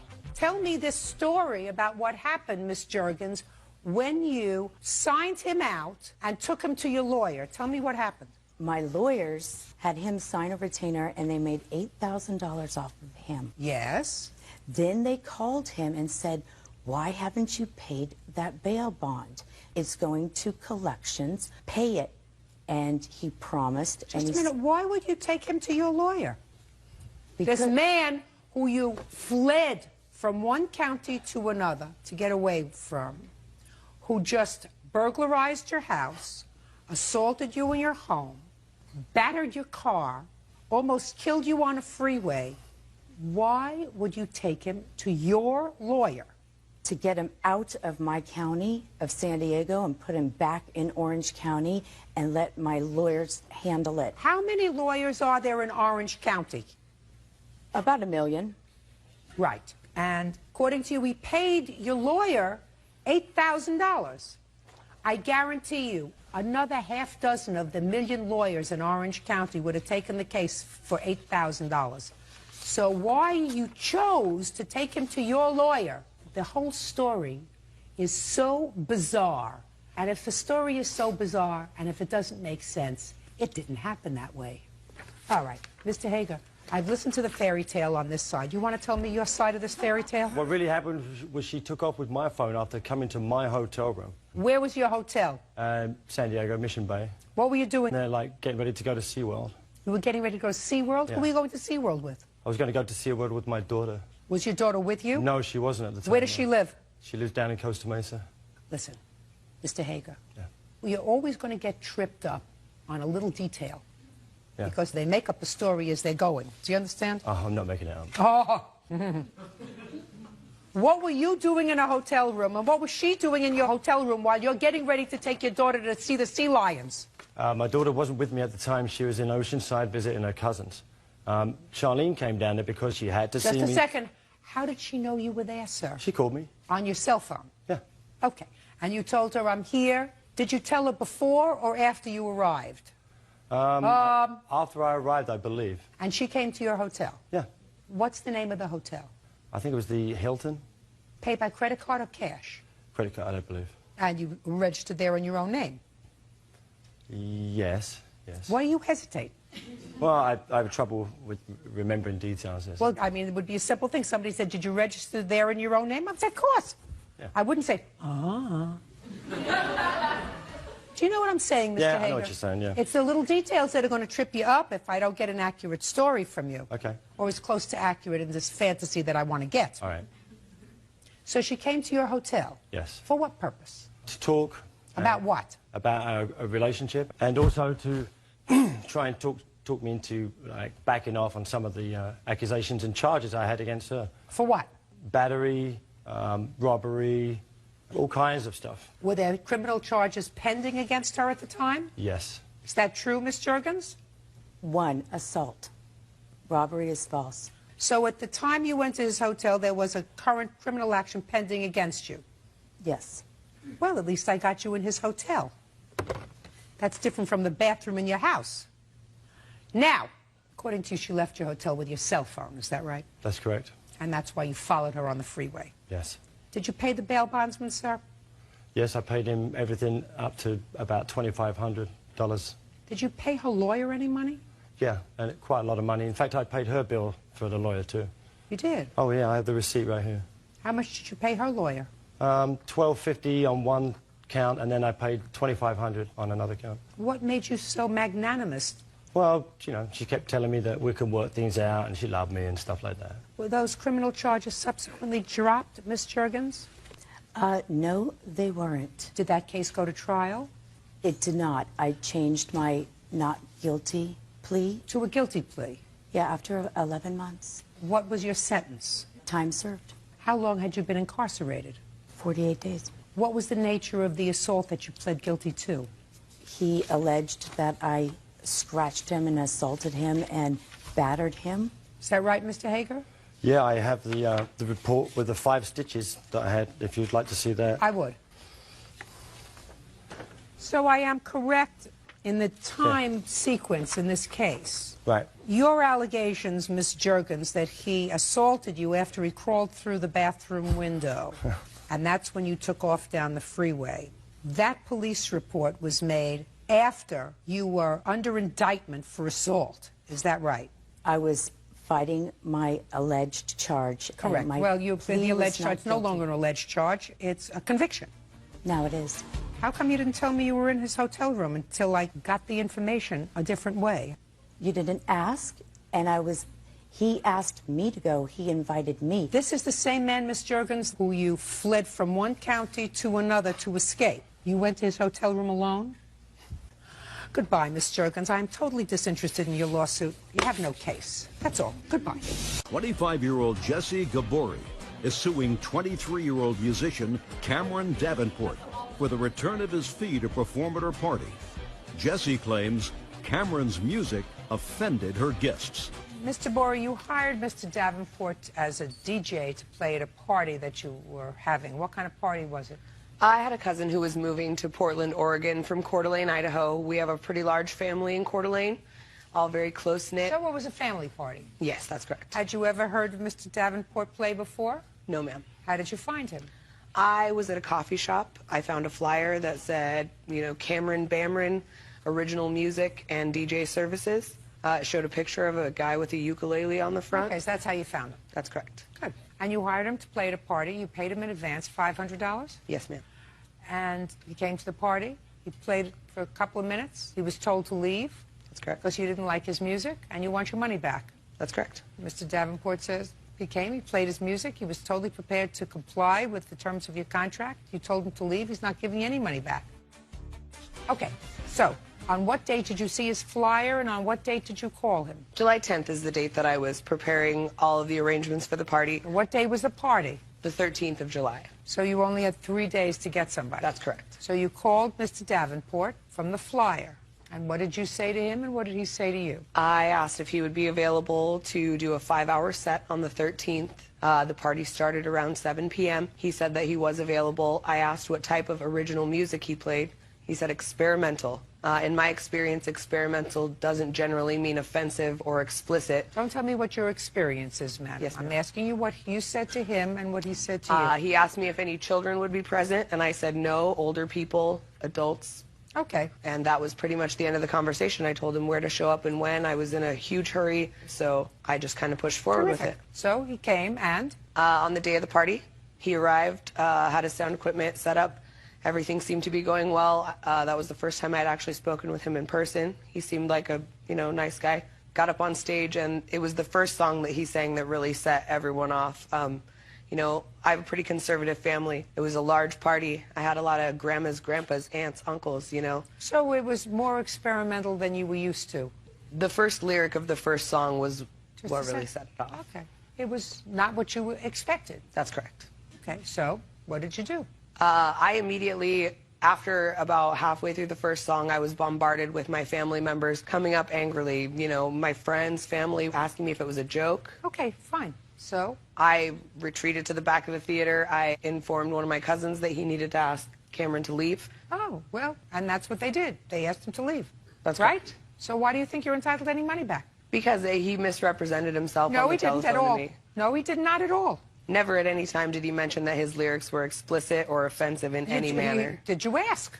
You said, what kind of music to you? I listened very carefully. You say original music, experimental. According to you, you said, in my opinion, experimental meant, I said, I'm not interested in your opinion. What you do when you hire somebody is you enter into a contract. And especially if the end of one song and you tell somebody to go tell him to leave, instead of saying to him, listen, this is not the kind of music that we want played here. Could you please play something else, and give him the option, just a second, give him the option of saying to you, this is the only kind of music I have. This is the only kind of music I do. But according to you, I listened very carefully. You said you told one of your cousins to go out and tell him to leave, which he did.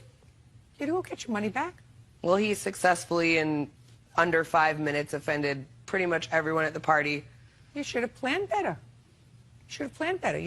What is offensive to some people is not offensive to others. I think that he was very honest with you when you called him, and he said, are there going to be any children at the party? That would have been a clue to a normal person. Okay, now, if I were asked, are there going to be any children at the party? I would say, there aren't going to be children, but there are a lot of older people who have the ears of a child, and if there's going to be any music there that's going to be offensive, we don't want that kind of music. A few curse words every now and again is a little less offensive than the lyrics that this man used in front of these people. That is your problem. He did not breach your contract. He showed up, he played his experimental music, which is what he told you he was going to play, and he couldn't book another gig after you fired him. So you have to be more careful. Your Honor? What? I do have a copy of my lyrics to just one of my songs that I do. I don't do experimental lyrics. All right. If it's not Sinatra or Feinstein, I don't do it. Got it? Okay. But I think that you were very honest with her. You said, I do original experimental music, and are there going to be any children there? Did you get paid, sir? Yes. You worked for 20 minutes? Well, I played for about 20 minutes. You know, it takes a good half hour to set up and break everything down. So by the hour, you made more than you ever made before. Is that right?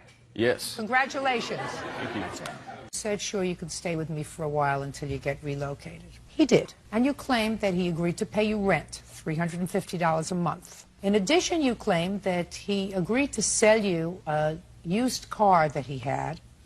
You paid him for the car, and one day you came home and you find the car that you had paid for is gone, along with Mr. Strickland and his month's rent. Mr. Strickland says, A, you must be crazy, because he never sold you his car, and B, he never said that he was going to pay you rent. He didn't even have a room. He stayed on the sofa. Mr. Strickland, when did you move into Miss Baca's apartment? It might have been July, middle of July. July 14th. And how did that come about, sir? I called her and asked her if I could come stay there, and she agreed. Did she ask you why? Yes. What did you tell her? That I was having problems where I was staying at that time. That was with another girl? Yes. When you came over, did you come over with any property? Yes. What did you come over with? Everything I owned. Where did you put it? In the garage, mostly. And you have how many automobiles? At the moment? Then, in July of 2006. One. What kind of car was it? 97 Ford Thunderbird. What do you have now? Nothing at the moment. What happened to the Thunderbird? It's a motorcycle. When? Last Sunday. And what happened to the motorcycle? It is being put together. Between July and last Sunday, was the 1997 Ford the only vehicle that you had? Yes. Do you work, sir? Why do you have to question that? Do you work, Bird? Yeah, I work. Well, you know what I was... Do you work? Yes. Do you work? Look how fast. Well, you know why? Because I thought about the question you asked me right before that, if that was the only vehicle I had, because I also acquired another motorcycle before that. When? Beginning of August sometime. Were you driving around that other motorcycle? No. Where was it? In the garage. Whose garage? It is in Rebecca's garage. When you left in August, did you take that motorcycle with you? No, it was already in the shop being worked on. Worked on for? To get it running. It didn't run when I bought it. Between the second or third week in August, after you had been with Miss Baca for 3 or 4 weeks, was the motorcycle in the shop? It was in the shop, yes. And you were planning on using it? Eventually. Yeah. Is not an answer. Eventually, I don't have a motorcycle license, so eventually, yes, I planned on using it. Now we'll get to my next question. Are you working? Yes. That was quick. Where do you work? I work for Cooper Tires. How close is that to where you're living now with your girlfriend? 25 miles. How do you get there? I drive. I drive. What do you drive? Right now I'm borrowing a car from my brother. What kind of car are you borrowing from your brother? A Chevy something. I don't even know what it is. Yeah. It's a red car. And you're borrowing that car until? Until I can get a motorcycle license. All right, Miss Baca. Now I have identified this personality. Now I'm going to try to identify your personality. Okay. You let him move in on July 14th. First mistake. Yes. The prior involvement that you had with him did not end well. No. It ended with a protective order. Yes. So despite the fact that it didn't end well, you allowed him to move in. And he slept on the... Don't look there. Slept in my bed. What? He slept in my bed. All of his stuff was in my room, except for some stuff that was in the garage. Why did you let him move back in with you?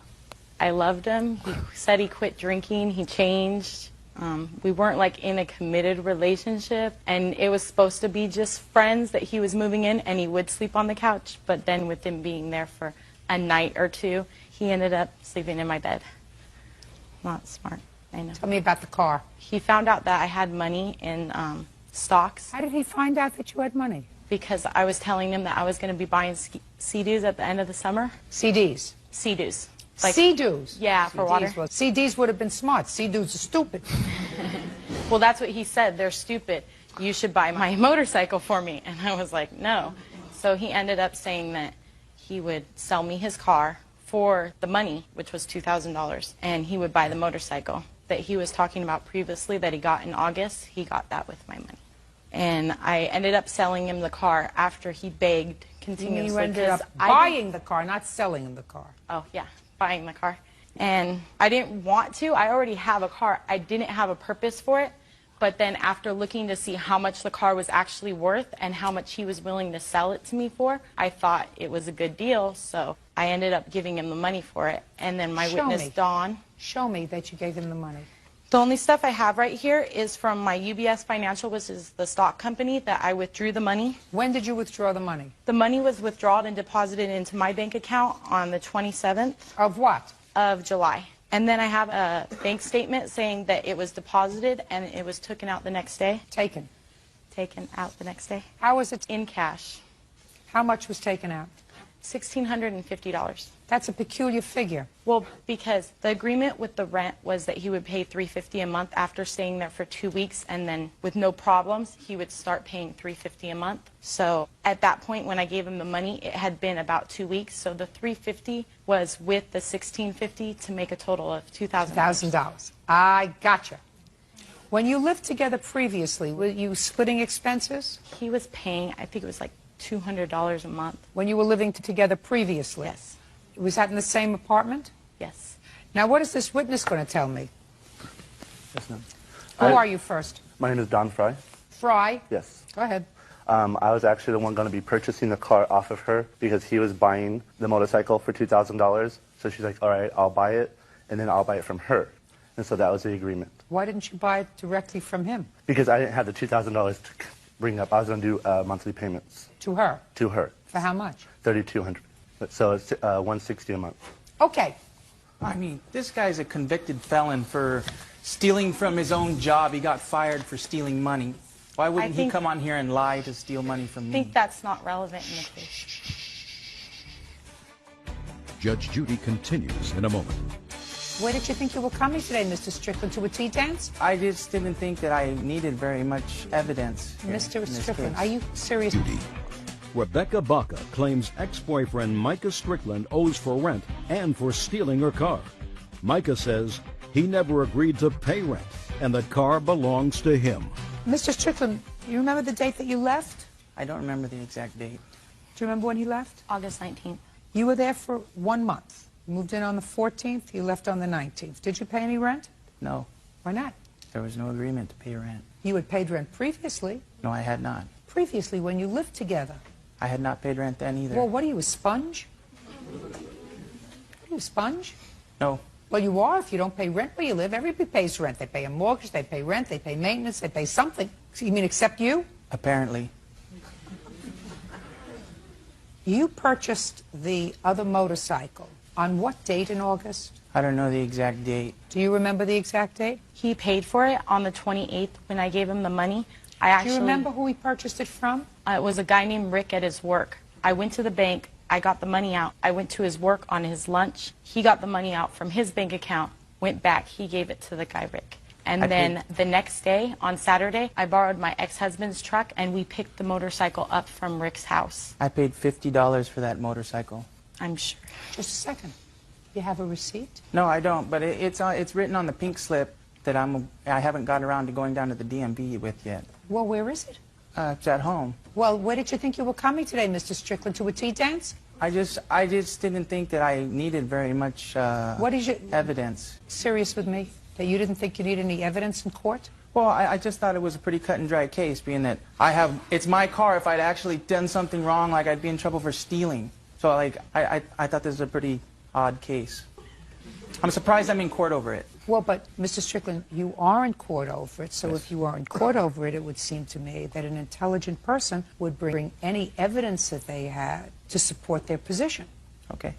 Not just stand there and say, look at me. What do you think Ms. Baca did with the money that she took out of her bank on the 27th of July? I don't keep track of her finances. I have no idea what she might have done with it. And would it be a fair statement that she did accompany you to Rick's house to pick up the motorcycle? Yes, she did come with me to pick up the motorcycle. Can I see your bank statement, please? Yes, I also have an insurance statement saying that I added on the car that I never bought to my insurance policy. I'd like to see it, please. She put that on the insurance because she wanted to drive the car and she didn't feel comfortable driving it without insurance. Why would she want to drive that car when she had her own car? She drove it a few times. Oh, you're full of baloney, Mr. Strickland. You're full of baloney.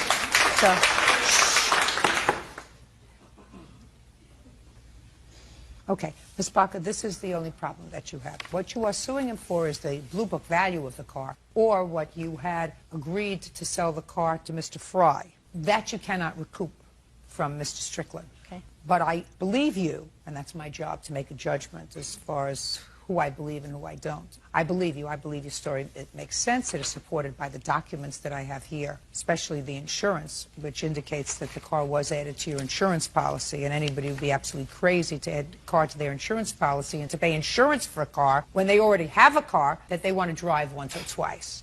I mean, that would be ridiculous. So I believe you, but you are not entitled to the book value of the car. You are entitled to what you paid for it. And I believe that Mr. Strickland did agree to pay you $350 in rent. You took out the $2,000 from your bank, and the reason you took off the $350 was that you were reducing the amount by the amount of rent that he owed you. So I'm entering a judgment on your behalf in the amount of $2,000. That's it. Thank you. Parties are excused. You may step out. He didn't even acknowledge the fact that he did accept the money. She's just trying to drag me back into court again. He threatened to kill me the first time that he moved out. Jail. And now the next case. All parties in the matter of McCall versus Wilhelm. Step forward, please. 71-year-old Mervyn McCall is suing his former friend, 32-year-old student Sandra Wilhelm, for unpaid loans and the cost of a car. Sandra says Mervyn's lawsuit is an attempt to keep her in his life. Mr. McCall, it is your claim in this complaint that you were romantically involved with the defendant and made a series of loans to her, including a car. Yes, ma'am. Then she broke it off, and you want your money back. Yes, Your Honor. When and where did you meet Mr. McCall? I met Sandra at a local pub that we both frequented. Okay. When? Sometime in March, Your Honor. And when did you make this first loan? Well, the first thing that happened, I had bought a computer, and Sandra agreed to come over and download it for me. Then she'd had an accident, and she had picked up a DUI, and her car was wrecked. So I then called her and asked her if I could be of any help to her. She said, well, my mother's got a car, that 88 Crown Victoria. Her mother was asking $2,300 for the car. I gave Sandra $2,300. We went in. She gave us the title. We then proceeded to go down and get it plated and titled. Did you expect Miss Wilhelm to pay you back the money? Yes, I did, Your Honor. Did you ever tell her that? Yes, I did, Your Honor. Shh, quiet. When did you tell her that? I told her that before we bought the car. I said, What did you say? I said, if we buy a car, I'll help you get a car. But I said, I want title to that car. She said, well, how am I going to get plates and insurance and the rest of it? Why don't we just purchase a vehicle? You'll have the first lien on the vehicle so that I'm protected. The truth of the matter is, you really are not terribly protected. All you are, if you had title to the car, is you're exposed in case she has an accident, in case she doesn't get insurance. Well, she did that. I know, but that's a problem. Miss Wilhelm, first of all, how old are you? 32. How old are you, sir? 71. Okay. Miss Wilhelm, this, whatever kind of relationship you had with the plaintiff was of relatively short duration. I read your answer very clearly, and your answer says that he clearly wanted more from the relationship than you were prepared to give him. Absolutely. Absolutely. Can I see the title to the car, please? Yes. Who has the have title? a certificate of title. I'd like to see it, please. Here's a copy of the title. And I'd like to see the certificate of title. This is Exhibit B and C showing the registration and the application. I just want the title to the car. He has the title. This is a copy. Who has the original? I have the original at home. I just made a copy of it, Your Honor. Well, that wasn't very smart, sir. Well, That wasn't very smart, because I read the defendant's answer very clearly. She says Bervin's goal was to control me. When I didn't respond to his advances, he became increasingly hostile. Is that true? That is correct. It's not true. Eventually, I told him that he could have the car back because it's not worth the harassment. That's what you wrote. Is that what you wrote? Yes. Good. Sign the title over to him. Sign it over. Now. He has the title. You're going to sign the copy. We'll conform it. Show where to sign, Bird, would you please? You're getting good at that. Where? He told me he didn't want the car, Your Honor. Sign the title over to him. Signature of seller. And print your name.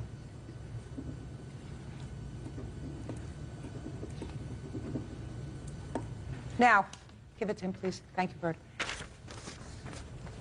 Perfect. Now, let's get to the second part of your lawsuit is you made a series of loans to the defendant. When did they start? Started after we had purchased the automobile.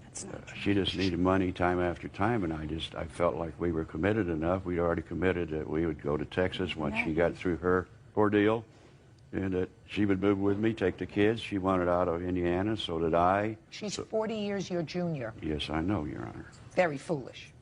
Yes, Your Honor. Very foolish. Do you have a promissory note, sir? No, Your Honor. You gave her money for a lawyer? Yes. How much money did you give her for a lawyer? $500. That's not true. You gave her money to pay her mortgage?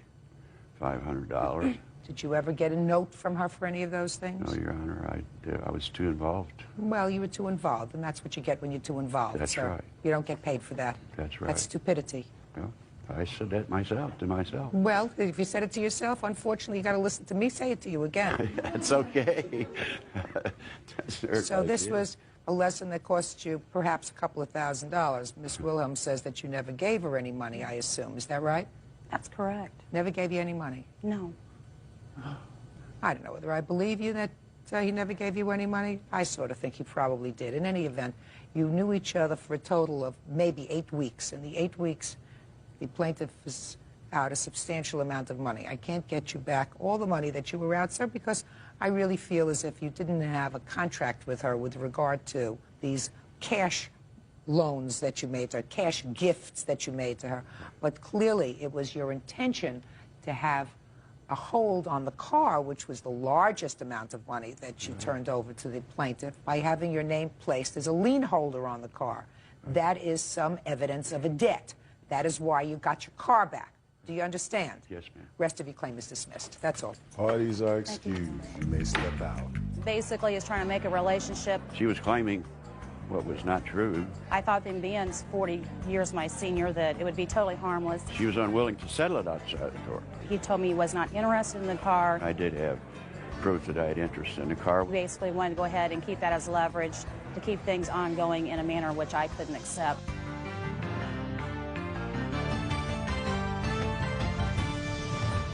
All parties in the matter of Oric versus Galvin. Step forward, please. 18-year-old Justin Oric is suing his former friend, 19-year-old Drew Galvin, for knocking over his Ninja motorcycle. Drew says the bike was parked in the wrong spot. Mr. Oric, you were at a party, and the defendant was also at a party, and it is your claim that he damaged your motorcycle, which you had driven to the party. Mr. Galvin says that the motorcycle was, in fact, damaged, but it was your fault because you parked it in the wrong place. Is that right, sir? Yes, ma'am.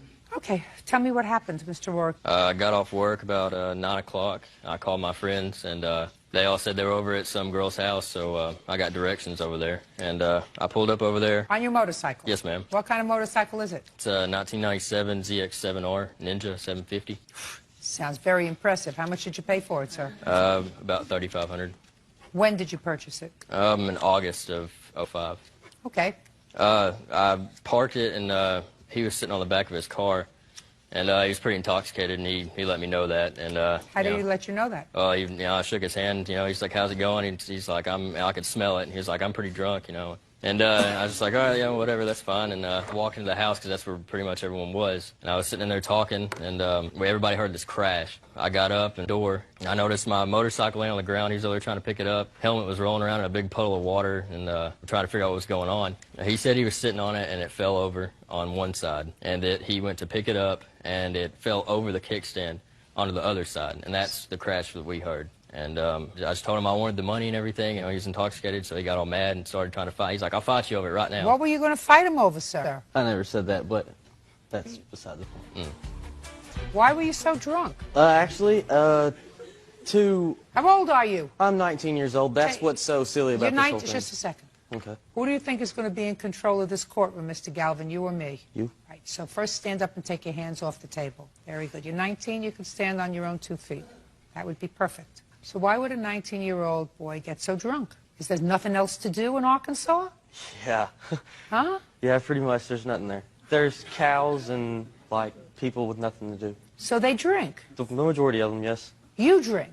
On occasions, yes. Well, but you were drinking on May 6th. Yeah, I had a little. Did you go to school? Do you work? What do you do to Yes, occupy ma'am. yourself? I What- work. You work for whom? Razorback Car Wash in Bryant for right now, but I didn't understand a word you said. Razorback Car Wash in Bryant. Razorback Car Wash. Okay, for right now. Yes, ma'am. How long? Actually, whenever I get back, I'm going to be in the heat and air business. I've already got a job. Great. And you're going to stay in Benton? Me and my fiance are trying to figure that out now. You're 19 and you have a fiancé. Yes, ma'am. You don't have any children, do you? No, ma'am. None expected. No, ma'am. We were pregnant but had a miscarriage. 19 is too young to have any children, sir. You know, you have to find something else to do other than drink and make babies. Yes, ma'am. You know, go to the library. Do they have a library in Benton? Yes, ma'am. There actually is. Been there quite a few times. Have you? How Yes, many ma'am. times? I'd say whenever I was in school, about almost every other weekend. You mean when you stopped going to school, you stopped going to the library? No, ma'am. I started working a lot. Well, but you still have time. You had time to get drunk, sir. I would suggest you spend your time in the library. You had time to make a baby, right? You have time to go to the library. There are other things that you can do Yes, ma'am. other than drinking and procreating at age 19. You can expand your mind, expand your horizons, Yes, ma'am. Mr. Galvin.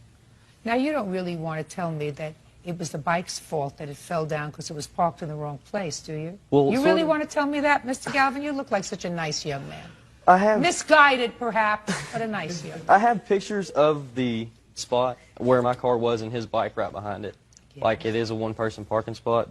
But I was on my way around the car whenever I tripped over it. Mr. Orrick says that when he got to the party, you were sitting outside on your car. No, actually, I was inside talking to Danielle. No, you weren't, sir, because you were too drunk to know what in the world you were doing. Well, I mean, if I was that drunk, how come the cops didn't write me? And in the police report, anywhere it Why doesn't would say. they do that? You weren't driving. I told him not to. Shh. You weren't driving. He didn't want to get you into any trouble. That's not my question. You know how much you were drinking. Well, at least at the beginning you knew how much you were drinking. Did you end up staying at the house? Yes, ma'am. Actually, I did, and my belt was stolen. Just a second. You ended up staying at the house. Yes, ma'am. Where did you sleep? In the bed with the girl that I was seeing at the time. This was in May? Yes, ma'am. Was it the same girl that you're affianced to now? No, ma'am. It's not. So between May of 2006 and now, we have had a new fiancé and an almost baby. Is that what you're telling me? Yes, ma'am.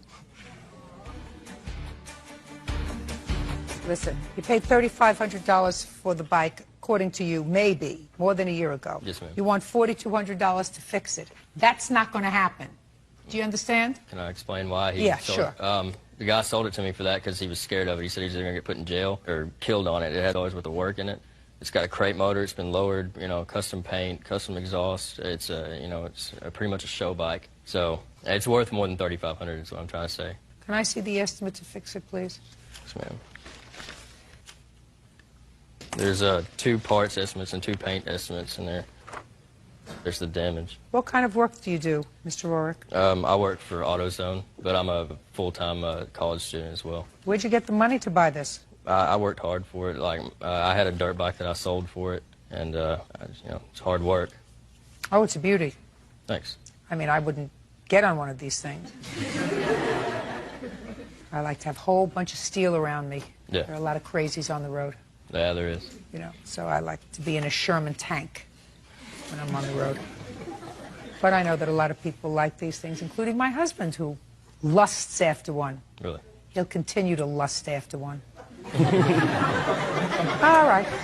Mr. Galvin, where are you going to be next weekend? At my house? No. Where are you going to be next weekend? The library. The library, yes, ma'am. Judgment for the plaintiff in the amount of $4,200. That's all. Charges are excused. You may step out. Like I said, I tripped over it. I'm pretty sure it's just an accident. We're still friends as far as I know. No. And it is your claim that when he found out that you were involved with his then-girlfriend, he vandalized your car. Mr. Peterson says, I didn't do it. Right. When did he vandalize your car, sir? March 23rd, but it happened, I didn't find out. It happened until the 24th, the following morning. Tell me the circumstances surrounding him vandalizing your car. That day we got home from work. Who's we? Me and Jennifer. I went to her apartment. It was probably around 11 to 12 that night. When he came, I was inside with her sister watching television. I heard them arguing. The door comes swinging open. I see her flying to the side, and he comes rushing in. And at the time, I'm lying on the ground watching television. They just moved into the apartment, and he runs up with his hands balled in the fist, facial mannerism, just like, you know, very aggressive, and I can tell he wanted, you know, to fight or something like that. So I stood up. Had you ever seen him before? No, I never saw him in Never my met. life. So you Never stood met up. the guy. So, yeah. And when you stood up, what happened? Oh, when I stood up, his whole mannerism changed real Right. quick. I was like, what's the problem, you know? And at this time, I started taking off my watch, and he looks at me, he's like, oh, I just want to ask you a question. So we walk outside. What were you taking your watch off for? Well, you know, I want to know what time it was, man, you know? So, Why were you taking your watch off? well, it was a nice watch, and I just didn't want to mess it up. So, Okay. yeah. So anyway, he follows me outside, and he asked me, what's the deal between you and Jennifer? And I asked him, I was like, well, do you know who I am? He was like, no. And I was like, well, I don't know you either, and is Jennifer your girlfriend? And he kind of like paused and hesitated. I was like, is Jennifer your girlfriend? And he was like, well, I was like, well, dude, you know, I don't know you don't know me. You have to ask her. And I left him out there, and I went back inside. Had Jennifer told you she had a boyfriend? She told me that she broke up with him around December, January. That, like, he was assaultive, would hit her and stuff like that. She just got tired of it. So she told you at the time she invited you over that Yeah, she didn't have a boyfriend? Yes. We'd known each other for probably 2 or 3 weeks before I had ever been asked to come over to her house. It had been like a month before I even came over there. I started working where we work at in January. Now tell me about the vandalism to your car. Okay, well, after I left him outside, he did come back in again. He came back in and told her that he wanted to grab his stuff. And she was like, well, you don't have anything here, but whatever, take whatever you want and leave. After he went upstairs, taking whatever, he was up there for a while. When she went back up there to start arguing again, I got tired of it, and I got up and I was like, look, is there a problem? And that's when he left. He finally left. And then Jennifer and her sister watched him through the window. Don't tell me what they saw. I'm sorry, man. Jennifer, what did you see? After he went outside, my sister and I were looking out the window. At that point, I seen him like walk around the car, and it looked like he was just dragging his finger along the sides of the car. And he just walked around the whole vehicle, and then I seen him just walk away and get in his truck and leave. Did you tell Mr. Ari what you had seen? No, I didn't tell Sean at that time because I didn't want them to fight any longer. And my little sister was there, and I didn't want her exposed to this. And I knew how upset Sean was about the whole thing, and how much more he would be upset if he knew that Billy was anywhere around his car. Well, when did he find the damage to his car? That following morning, ma'am. Did you stay over that night? Yeah, she asked me to, because she said she was scared. So And when you went out in the morning, what did you find? a nice little decoration around my car. Can I see it, please? We have Yes, ma'am. pictures. Let's see.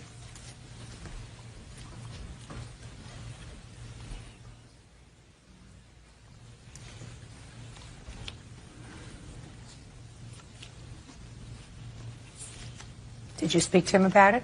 Right after we called the cops and Sean and the cops left, I received a phone call from a private number on my cell phone, and it was Billy, and he was asking me, how's your friend's car? How's your friend's car?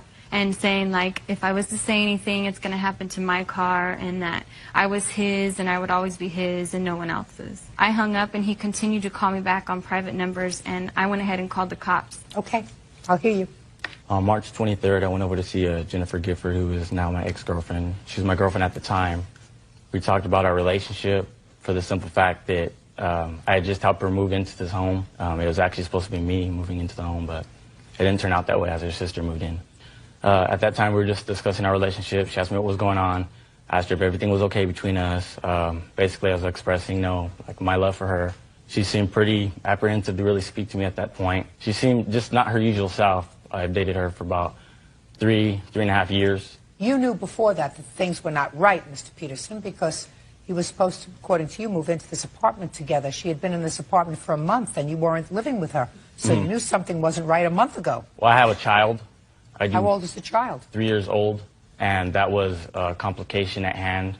So you knew that things weren't right between the two of you for at least a month.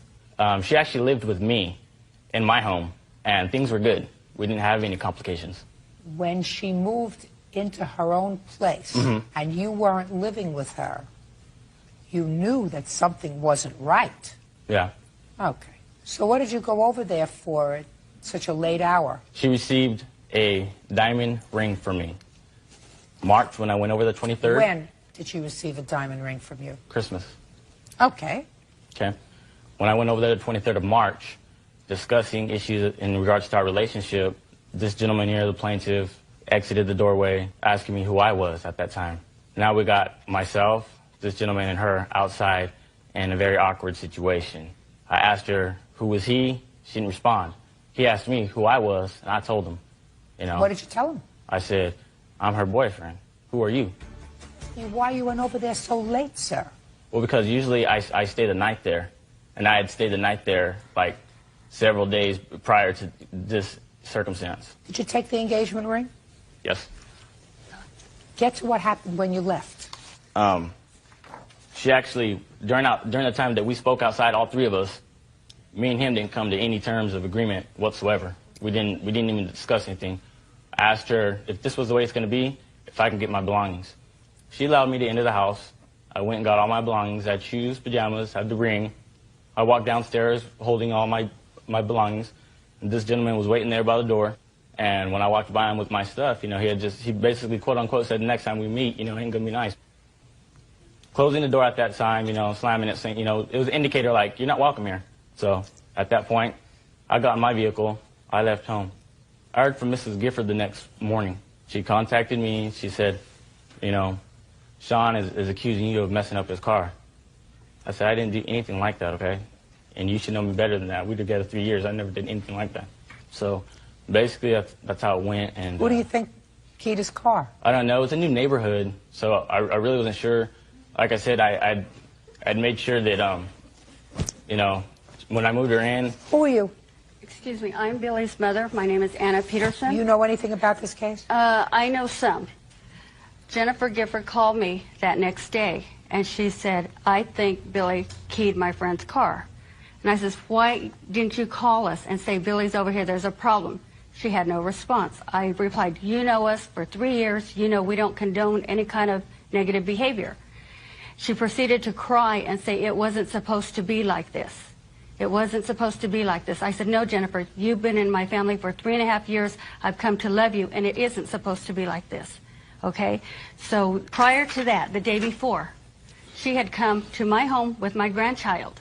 Now, if they're not a couple, what is she doing with my grandbaby? She's come to my home the day prior to this happening, this incident. She has my granddaughter. I sit down and we have a heart-to-heart talk. I said, Jennifer, how are things with you and Billy? She says, we are working things out. I said, are you dating a certain individual?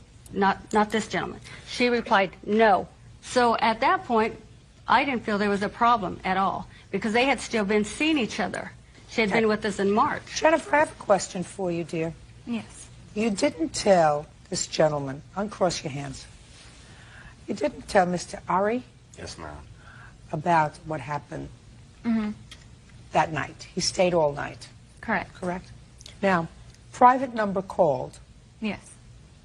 And you say you spoke to Mr. Peterson. Correct. And then he kept calling. And you kept taking the phone calls, or did you let it go to voicemail? I took a couple and then I stopped. I called the cops. They came and took a report and went and spoke to him and told him he needed to stop calling me and that if he came back to my house, he would be arrested for trespassing. Did the police tell you to stop calling her? Yes.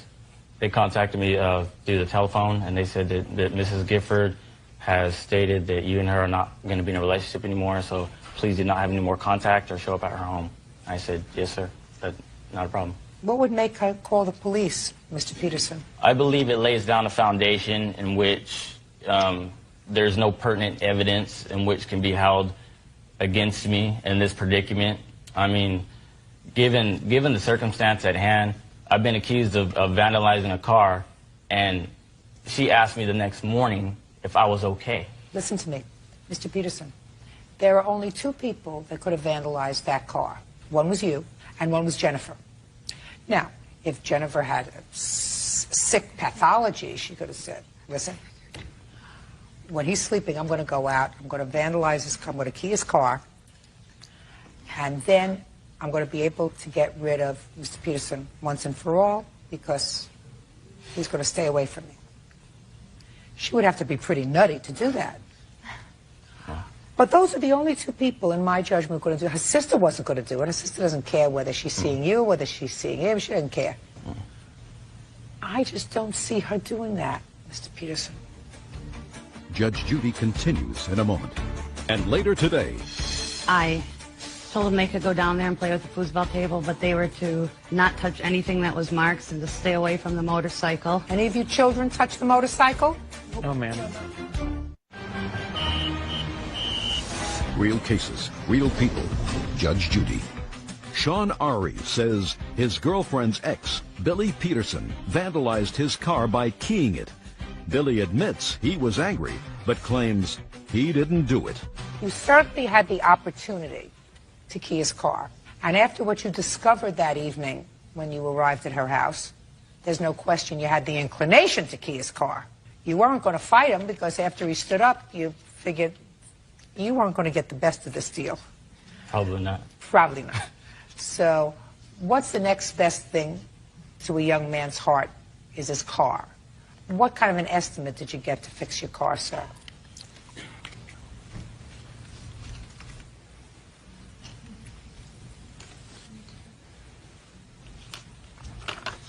The cheapest one was to cover up just the scratch without painting it, the whole car. So, Mr. Peterson, in civil cases, courts have to decide not beyond a reasonable doubt, that would be a criminal case as to whether you were guilty of vandalism, but whether there is more evidence than not, by a preponderance of the evidence, more evidence than not, as to whether or not I believe you keyed his car.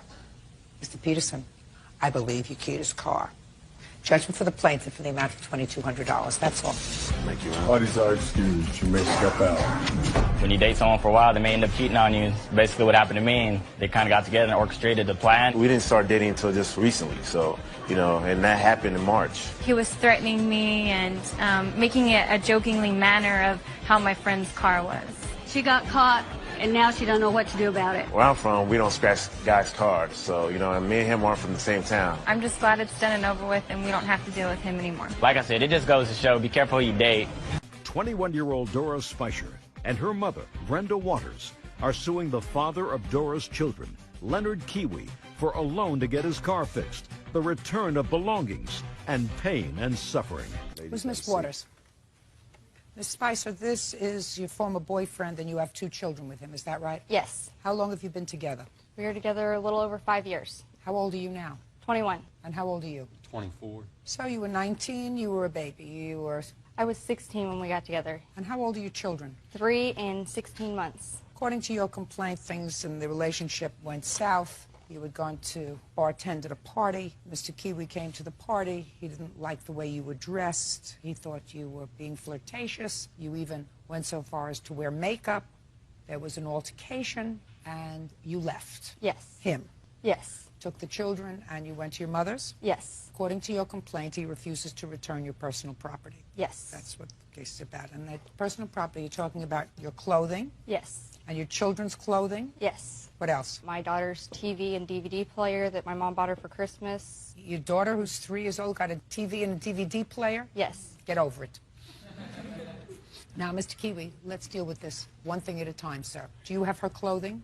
No, I allowed her to come over on an agreement On December 23rd, they agreed to me that I wouldn't call the police on them, that they could come over and... What happened to her clothing? She came and got it with her mother and stepfather. What and about all the of her children's stuff. clothing? She took some of it, but basically almost all of it, and left me with like a couple pairs of clothes that don't even fit them. Did you go there with your mother? Yes, I didn't get all of my clothes. I still had some clothes there, and I didn't take all the kids' clothes. There's still clothes in totes in the garage that fit the girls. Well, just a second. He's their father. Who bought the clothes? He did. My mom did. His mom did. His sister did. Well, you can't take all the clothing. I don't want all the clothes. You took some? Yes. Good. So, and some he has? Yes. Now, your clothing? Yes. I have a few pairs of jeans over there, some more shirts over there. You're talking about nonsense. You're talking about little stuff. What are you suing him for? I mean, I don't get it. You were together 5 years. We're not talking about a couple of pairs of jeans, madam. No, but they're mine. I should be able to get them. Well, do you have her jeans? I found one pair of jeans that was in the dirty clothes, and that's the only reason she didn't pack take it up and get it over to her. Yeah. Now, let's get to your mother. I can't stand to deal with nonsense. You say that you loaned him $1,000 to fix his truck. Yes. When? It was September 12th. What year? Did she give you $1,000 to fix your truck? No, she found a gentleman who at a bar who works on vehicles, and at first I was going to sell my Explorer to him, parted it out. Did but then she he pay said, $1,000 to have your truck fixed? Yes, Okay. Now, it is your defense to that yes. that you had loaned her $3,000 a year before. Well, I took out a loan for $3,000 because I was $1,000 behind on rent, so I paid $1,000 on rent, and I gave her $2,000 so their house would not be foreclosed on because they've took out like 4 mortgages on their home. When did you give her the $2,000? Before the Explorer was fixed. Do you have any proof of that? The only thing that I would have had was be like from my bank that say I paid off the loan, but unfortunately I didn't bring that because that's not paid off yet. Okay. Tell me how it came about that you gave her the $2,000. Tell me about it. I'm a good judge of what's true Dora and what's not. was crying and stuff, and I felt sorry for him because I thought we were family then, but I can see, I guess we're not. And I was just being nice and helping him out. No, tell me how she came about. Did she come to you and tell you she needed the money? No, she spoke to Dora, and Dora was telling me about it. Look at me. When was it that your mother fell? Look at me. I didn't finish the question yet. When did your mother fall behind in her mortgage payments? It was back in 2005, and he did loan her $2,000, but it wasn't from a loan. It was with his 2005 income tax. I don't care what it was from. 2006. Your mother said it was 2006. It was 2006. So, how much money did you receive from him? $2,000, and it was paid back in monthly payments of $500 a month, starting with the month of April and ended in the month of August. Show me. I gave it to Dora, and they paid their rent with it. She gave me cash. This was never brought up about the $2,000. This was prior. We'd borrowed the money from him, and I've only got 1 mortgage on my house. I don't have 4 mortgages. Whatever, you have 4 mortgages, you have 1 mortgage. He loaned you $2,000. When? It was in March. March of what year? 2006. And what month did she fix the truck? September of '06. Yes. And how much did you pay him back, according to you? I paid him $500 a month for 4 months, starting in the month of April. It was originally agreed that we were going to start paying in May, the $500, but they were low on money at the time and stuff, so I started paying the money back in April. I paid him back $500 in April, $500 in May, $500 in June, and $500 in July. Did she pay you back any of the money? Not all of it. How much did she pay you back? I'm not sure. She'd give the money to Dora, like she'd say, and then Dora would say that she was paying us, but I didn't see any of the money. In what month did your mother give you the first payment of $500? Around the 3rd of April because we didn't have our rent money. And when did she give you the second payment? Towards the end of May because we spent it on my daughter's 3rd birthday party. End of May. And when did she give you the third payment? Sometime in June, I don't know when. And the last payment, I guess sometime in July. I don't remember the exact date, but she paid us back. And that's why she made the agreement to fix the Explorer for us because we were down on money then. Tell me how it came about that you paid this $1,000 for him. My daughter had called me. Scott also has a Ford Escort. Just tell me, your daughter called you and what? Their Ford Escort was broke down. Scott did not have transportation to go to work. She was upset because she didn't want him to lose his job because the Escort was broke down. I loaned him some money to help for parts on that, And then I said that I would pay for the Explorer to be fixed so that they would have 2 cars that were running, because at that time Dora was trying to find a job so she could make income also. So I loaned him the money. I have a gentleman that I work where Listen I work. to me. You have no contract with him, your daughter. He You was- know, just because they're no longer together, which is what's happened, just because they're no longer together doesn't mean that you come to court and you claim things that really aren't so. Sounds to me as if he wasn't totally a bad guy. A little controlling, perhaps. You know you're a little controlling, Mr. Kiwi. Yeah. But it doesn't sound like he's a bad guy. He thought you were all family. He gave you $2,000 from his tax returns when you needed it. He didn't even ask to see the return of the money. You say you gave it to your daughter. She did whatever she wanted to do with it. She paid bills, she paid the rent, she did everything. She never showed it to him. And he was the only one working, right? So he was making a family. Just because they're no longer together and things aren't good anymore doesn't mean that you come to court over a pair of jeans that was in the laundry and fixing the truck so that your daughter would have a car and the boyfriend would have a car. She Get never over got it. the Now, car. do me a favor. Do me a favor. I have other things to do today. You have a counterclaim? Yes, ma'am. Well, your counterclaim says that you don't see your children.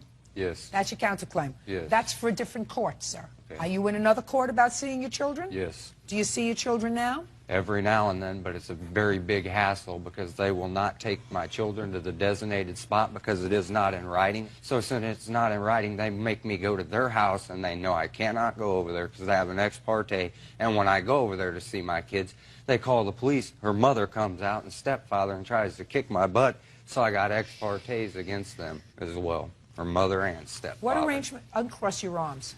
What arrangements have you made for Mr. Kiwi to see his children? Don't look over there. We have called over here. him, and my sister calls him at work because I can't speak to him. Calls him at work, tells him to meet my dad up the road at a store called Clyde's. He always makes an excuse. He doesn't have gas. He can't get to where it is. So my dad drives to Steve's, a gas station that's closer to him, and drops off the girls. When was the last time you saw the children? 2 weeks ago. He's supposed to get them this weekend. And before the last visitation, when was the last time you saw the children? 2 weekends before that. Okay. Well, you're going to have to deal with the courts about that, Mr. Kiwi. You understand that? Yes. I suggest that you get whatever you need in writing, get it in writing. Do you understand? Yes. Very good. Okay.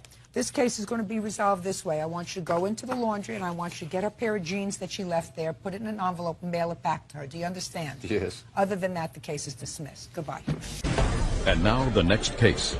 All parties in the matter of Soyak versus Holloway. Step forward, please. Limousine driver James Soyak is suing former client, business owner Tim Holloway, for an unpaid hotel bill.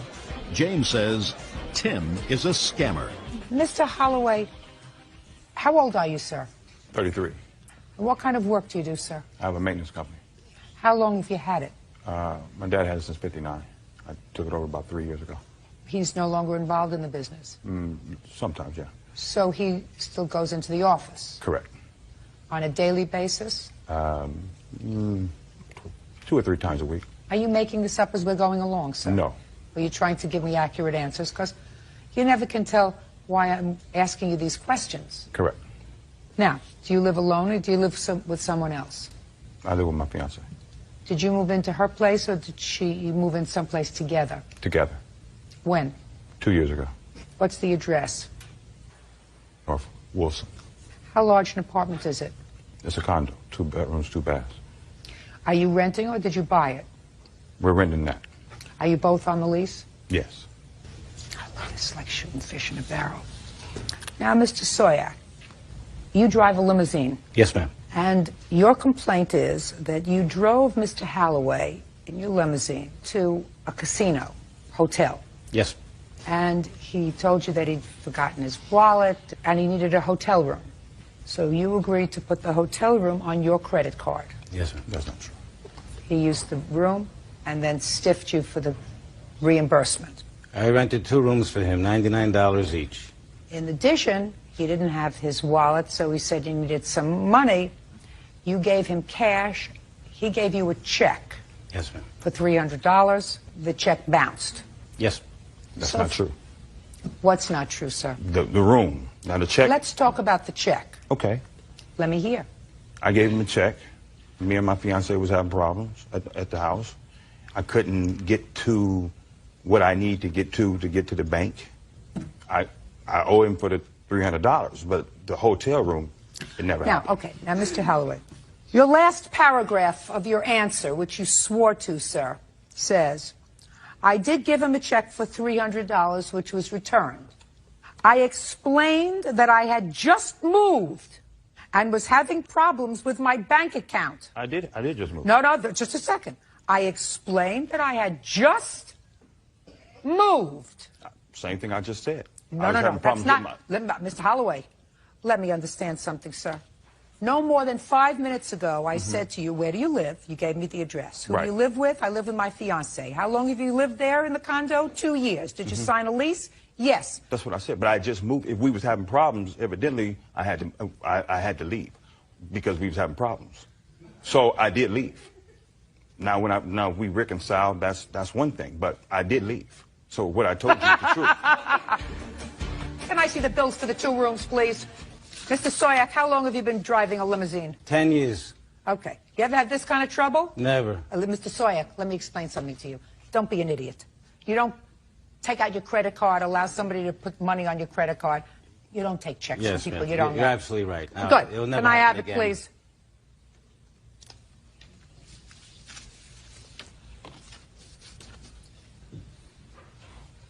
The rooms you rented for $99, but he certainly did a lot more damage than the $99. He drank everything in the bar.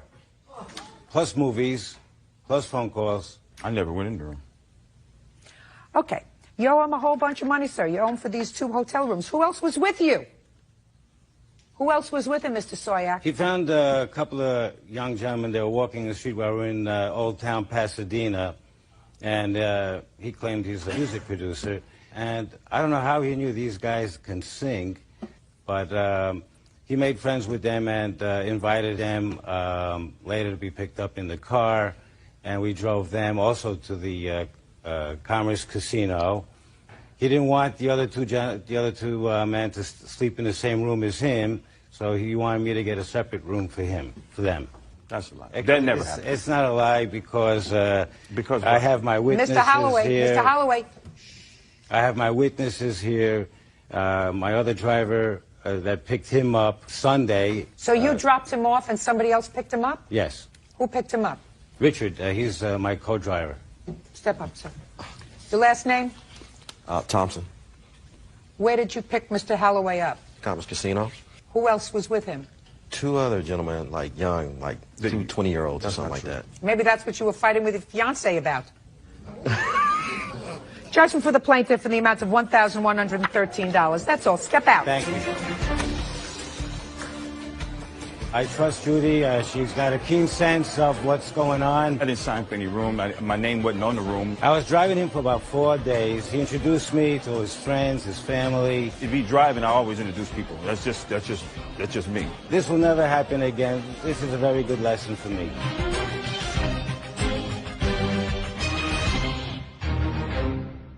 And now the next case. All parties in the matter of Lee versus Gann. Step forward, please. 20-year-old student Jonathan Lee is suing his former friend, 20-year-old student Christopher Gann, for killing his fish when he dumped soap in his freshwater aquarium. Christopher says it was an accident. Your first name is Jonathan? Yes, ma'am. And you're Christopher? Christopher. And you used to be roommates? Yes. How long were you roommates? About a year. You go to school? Yes, ma'am. What year are you in? I'm a 3rd year, ma'am. I too am a 3rd year. What do you want to be when you grow up? Computer science. You don't want to be a veterinarian, do you? No. Jonathan? Yes, ma'am. Christopher destroyed your fish tank. Yes, ma'am. Based upon those relics there, it was a big fish tank. Yes, ma'am. And he destroyed your fish tank with soapy water. Yes, ma'am. Killed all the fish. Yes, ma'am. He says it was the fish's fault. More or less, ma'am. They were in the wrong place in the apartment. Yes, ma'am. And he tripped over them. Is that right, Christopher? I read your answer. I kind of bumped into the tank. Because you say in your answer, the tank and the fish was placed in a high-traffic zone. Yeah, I have a set of photographs with the picture of where the tank is. And it's I'd like to see that. Oh. Okay. When did this happen? Sometime in November. Jonathan, when did it happen? November 18th, 2004, ma'am. And you came home and found everything destroyed. Yes, Is that ma'am. right? Okay. And this is where the fish tank was? Yes. And it wasn't on wheels, was it? It's on cinder blocks. It's not one of these remote-controlled fish tanks that move around. No. How long have you been living in this apartment? Almost a year. And in the year, has the fish tank been in the same spot? It was placed in the end of summer, and then it happened in November. So it's been there for a couple of months. A few months, yes. Stationary. Stationary. And the only thing that's moved is you. Is me, yes. You get my drift where I'm Right. going. Oh, and I wrote in... So why don't you tell me, Christopher, how this happened and why you don't think that you're responsible to your former roommate for replacing his fish tank? First off, I have a copy of our rental agreement, which states that no pets should be allowed and that no things should be placed in hallways that obstruct movement. So what had happened was I'd filled this bowl with soap, concentrated hand soap and water, and I was walking from the kitchen to the garage because I wanted to spot clean my shoes. So as I was walking with this bowl, I saw my roommate who crossed from downstairs into this pseudo hallway because it's the main walkway from rooms entrance to the kitchen. So I took the bowl away to get it away from him, and then he made a sudden move to like try to mess with me, and I kind of stepped back and I banged my elbow into the fish tank, dropping the bowl into the tank. And that's what happened. Do you have any witnesses who were there that day? Actually, no one witnessed it, so no one saw it. Well, the other roommate was there, according to him. He didn't tell me anything beyond that they were horsing around. That's it.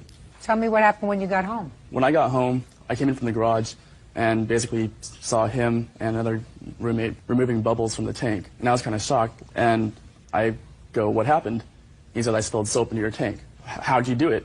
"I was horsing around." "Well, what are you doing?" "Well, I'm moving the bubbles." So I ran over there and tried to fish the fish out of the tank with a net and put them into fresh water, hoping that I could save their lives. They were kind of floundering around, but I mean, there was still some sort of life in them. How many fish did you have in the tank? I had sitlets and plecos and a gourami nem. I was trying to breed them. So you had 6 fish? I believe I had 7, 9, 10 fish and 2 snails, ma'am. And they all died? Yes, ma'am. Christopher, listen to me carefully, sir. Whose fault do you think it is that all these fish died? I think it should be, it's mutual, like, he shouldn't have had the tank there in the first place. The tank's been there for months, sir. When for the first time did you complain to him that the tank was there? I didn't want to complain to him. So you never complained to him? No. When for the first time did you complain to him that he was in violation of the lease because he had pets in the apartment? After he trying to come after me for $400. But not before? No. So that's a lot of baloney. What you're saying to me really is, it's my fault and I'm trying to find some reason to avoid responsibility. So far, I haven't heard it's my fault because I was horsing around with my roommate. It is my fault. Good. Judgment for the plaintiff in the amount of $330. Thank you. That's all. One of your excuse, you may step out. I think it's completely ridiculous that he's allowed to get $330 for essentially $30 worth of fish. There are plenty of sites and experts that will tell you that if you work with soap and fish, it doesn't mix. I immediately told him what had happened, and, you know, he just looked confused and said, okay. I was just shocked. I mean, the fact that someone could have such disregard for life just... it's a horrible thing. I don't even live there anymore. I just come in, get clothing, leave. The fish were basically floundering and then they were dying. I actually do pay rent there still. Imagine not being able to breathe. That's what they were doing. We're not even friends anymore. Hey, he doesn't want to be friends. That's fine too. All over dead fish.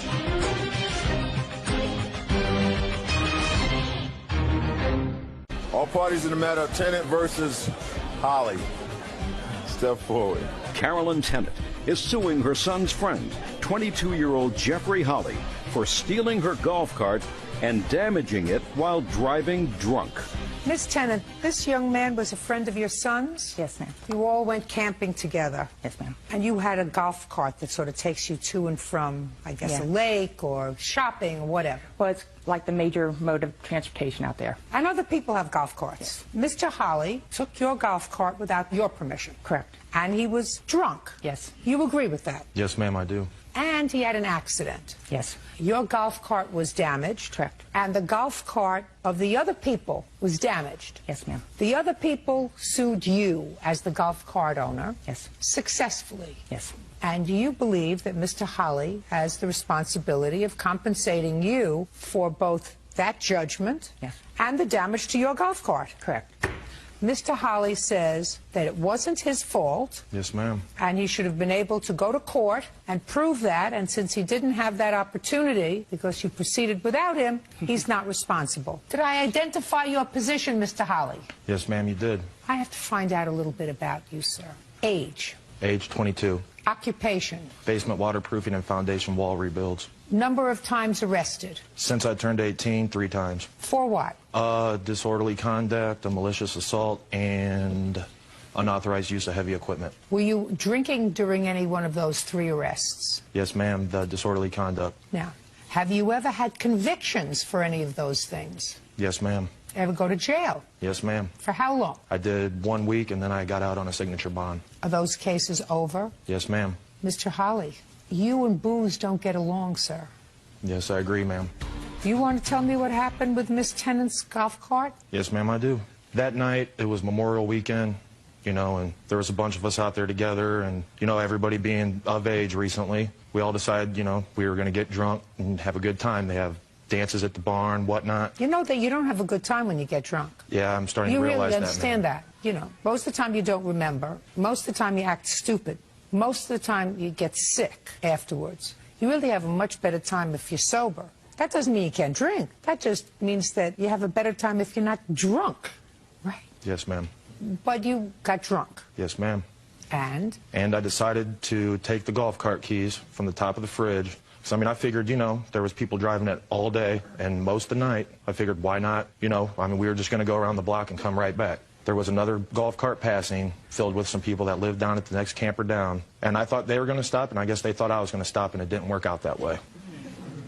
So? So I ran into the side of them.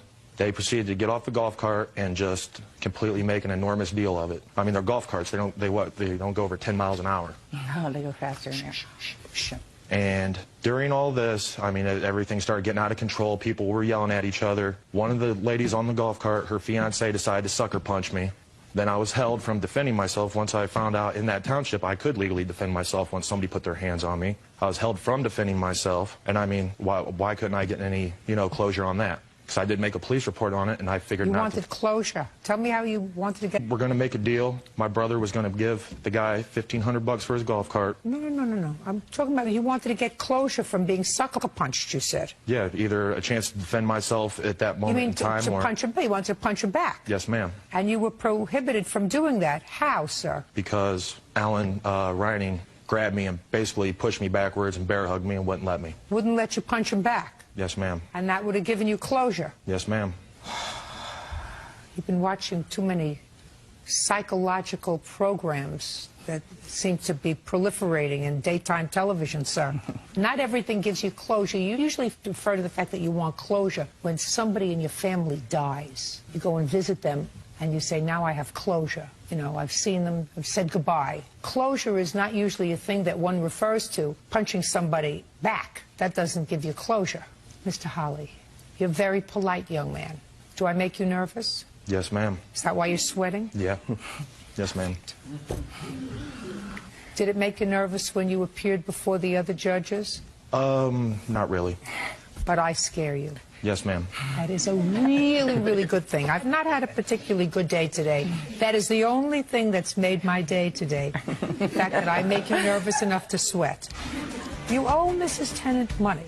You owe her the money that she spent or will spend to fix her golf cart. And you owe her the judgment that was entered against her for the accident you had when you took her golf cart without permission.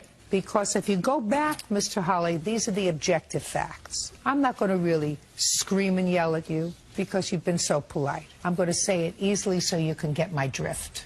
A, you were drunk. You should never have gotten behind the wheel of any instrument that was moving because you weren't exercising good judgment.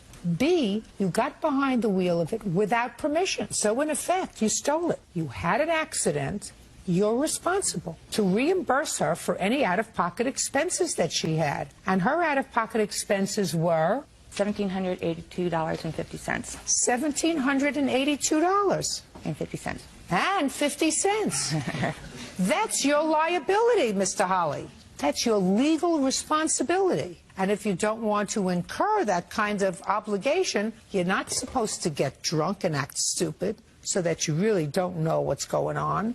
You're not supposed to take people's property without permission. You're not supposed to get behind something that goes even 10 miles an hour when you're drunk. All of those things you did.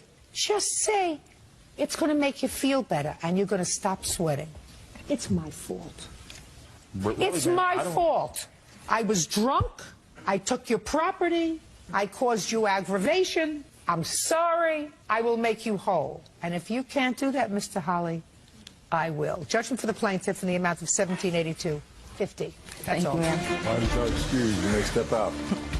Oh, I think that she just did a wonderful job. I mean, I'm a little, upset about it. Used poor judgment in not trying to pay me back. I do have an alcohol problem.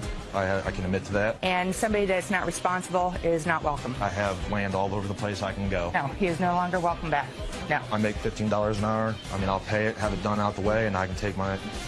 Left the place a mess. She caused some damage to the room, and you want to be compensated for that. Ms. Drake says she owes you absolutely nothing. She didn't have to give you any sort of notice for the last month because your conduct gave her the willies. And you're a bit of a control freak, and it was really your conduct that forced her to move. In addition, she says she left the room in substantially the same condition that she found it. It was a mess when she found it. That's the way she left it. Right? Correct. How did you find this room, Miss Drake? Well, when I first moved in, the paint on the walls, part of it was... I don't mean how did you find the... How did you locate this room to rent? Oh, through a mutual friend. When?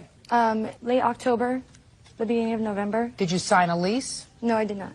You had a month-to-month tenancy? Yes, basically. When did you move in? I moved in the beginning of November. Give me the day. I have to throw a day out there, probably the 8th, between the 8th or the 10th. Did you pay November's rent? Yes, I did. What was the rent? $550. Did you pay December's rent? December, I believe I was a bit late on that one. Yes, I did. Why were you late? I had just lost my job, and it took me a couple days to get the money, but I came up with it. What about January? January, yes, I paid that. Is that correct, Mr. Noma? Yes, she did, Your Honor, but she still owes me for a bounce check, which is another case. Don't tell me about another case. You know, I'm not as young as I used to be. I can only think about one thing at a time. Your Honor. She still does owe me $335 for that. Are you confusing me again, Mr. Noma? No, I'm not, Your Honor. January she paid $550. Is that right? Correct. February? February, I paid. She did pay, but she owes me late charges for that. But she paid it? She paid. It's March we're talking about. Yes, we're talking about March, Your Honor. Okay. What happened in February, Miss Drake, that caused you to move out of the house? Basically, the living conditions, I couldn't deal with it anymore. That is really kind of mushy. I don't understand that. Well, basically, Hiroshi, he became too controlling. My privacy was invaded. People were going into my room. There was an incident where he went into my room while I was going to get the rent to pay the landlord, and he had found something that didn't even belong to me. Your Honor, at that instant when I got back, he came and attacked me in front of all his friends and totally humiliated me. And what did he find? He found a bong in my room, which belonged to the guests. What is that? Smoking tool to use if you were to smoke drugs in one of my friend's possessions, which I wasn't aware of until that morning before I left. So he found drug paraphernalia in your room. Correct. That's what we used to call drug paraphernalia. Now they call it something else. Yeah, man. Okay. How did you find this in her room? I went into her room February. She knows that I went into her room. She knows now. She knows. Why did you go into her room? Because, Your Honor, I was looking for something. I was looking for something that she told me to look for. What? I believe it was a receipt, a contract that we had because she wasn't paying on time. So I had to go into her room and look for that contract, and I told her about it. Just a minute, I want you to, Mr. Noma. Yes, sir. Yes, ma'am. I'm sorry. You can't double talk me, Mr. Noma. First you said she told you to go inside the room to look for a contract. Mm-hmm. Did she tell you where to go and look in her room? It was on the table. That's not my question. Yes, she did. On the table. She said, go into my room. The contract is on the table. Yes, ma'am. Is that what you said, Miss Drake? No, it's not. No, Mr. She's Noma, lying, man. listen to me, because then you said I went into her room. She knew I was going to look for it. That's a lie. There's a difference. You have to be very careful, Mr. Noma. You may have a just cause today. If you fudge the truth, you're not going to be successful. Do you understand? Yes, ma'am. So you were snooping around in her room. Yes, ma'am. Perfect. And you found this drug paraphernalia. Yes, ma'am. Much better. You see how easy that was? And you don't get tortured. I apologize. Right? I don't like to torture people. It doesn't make me feel terrific. Okay, so you were snooping around in her room and you confronted her with the drug paraphernalia? Yes, ma'am. Who was there when you confronted her with the drug paraphernalia? One of her friends was in the room when I confronted her in her room. I knocked on her door, went in her room, and talked to her about it. She kept denying it. All my friends were outside in the living room. They were not in the room. That room is about 15 by 15. All 7 people cannot fit in a small room. Fine. Okay, now, Mr. Noma, let's get back to what you are suing for, which is March's rent. Yes, ma'am. Was Miss Drake living in her room in March? No, ma'am. She gave me a 30-day notice at the end of February, an oral agreement that we had. Did you give him the 30-day notice? I gave him a notice, yes, probably, I believe it was February 26th or 27th, right before I moved, because I couldn't live there anymore. I told him I can't deal with it. This is my notice. Okay. And basically what you're telling me is you left because he was invading your space. Correct. It was unbearable. And you felt that he had violated the terms of your tenancy by going into your room without your permission. Correct. I agree. Okay? Yeah. I agree with you. You moved out on what date? The 27th of February. Did you take all of your stuff with you? No, I did not. What did you leave there? I still have yet to move my furniture. Then you owe him for March rent. Because just because you're behind isn't sleeping in the room, if your furniture and personal property is in the room, you're still renting his room. Do you understand? Correct. You can't walk out and say, well, I'm going to go hang out with my friends and I'll go get my property whenever I feel like it. I don't have to pay rent there if I'm not sleeping there. He didn't say I had to pay the rent for March. He said, we actually settled the date. I don't remember the date exactly. He had told me if you don't have your stuff out by this date. And he said he would not let me get my stuff until I paid the rent. Just a second. When did you go back there to get your stuff after the 27th of February? Around between the 10th to the 14th or something like that of March.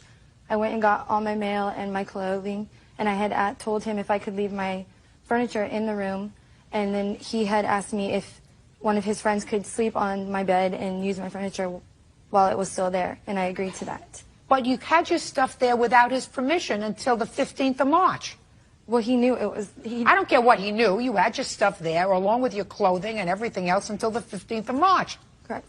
And he hadn't given you permission between the 27th of February and the 15th of March to leave your stuff there. Only after the 15th of March. Is that right? Correct. That's why he's not suing you for April and May and June.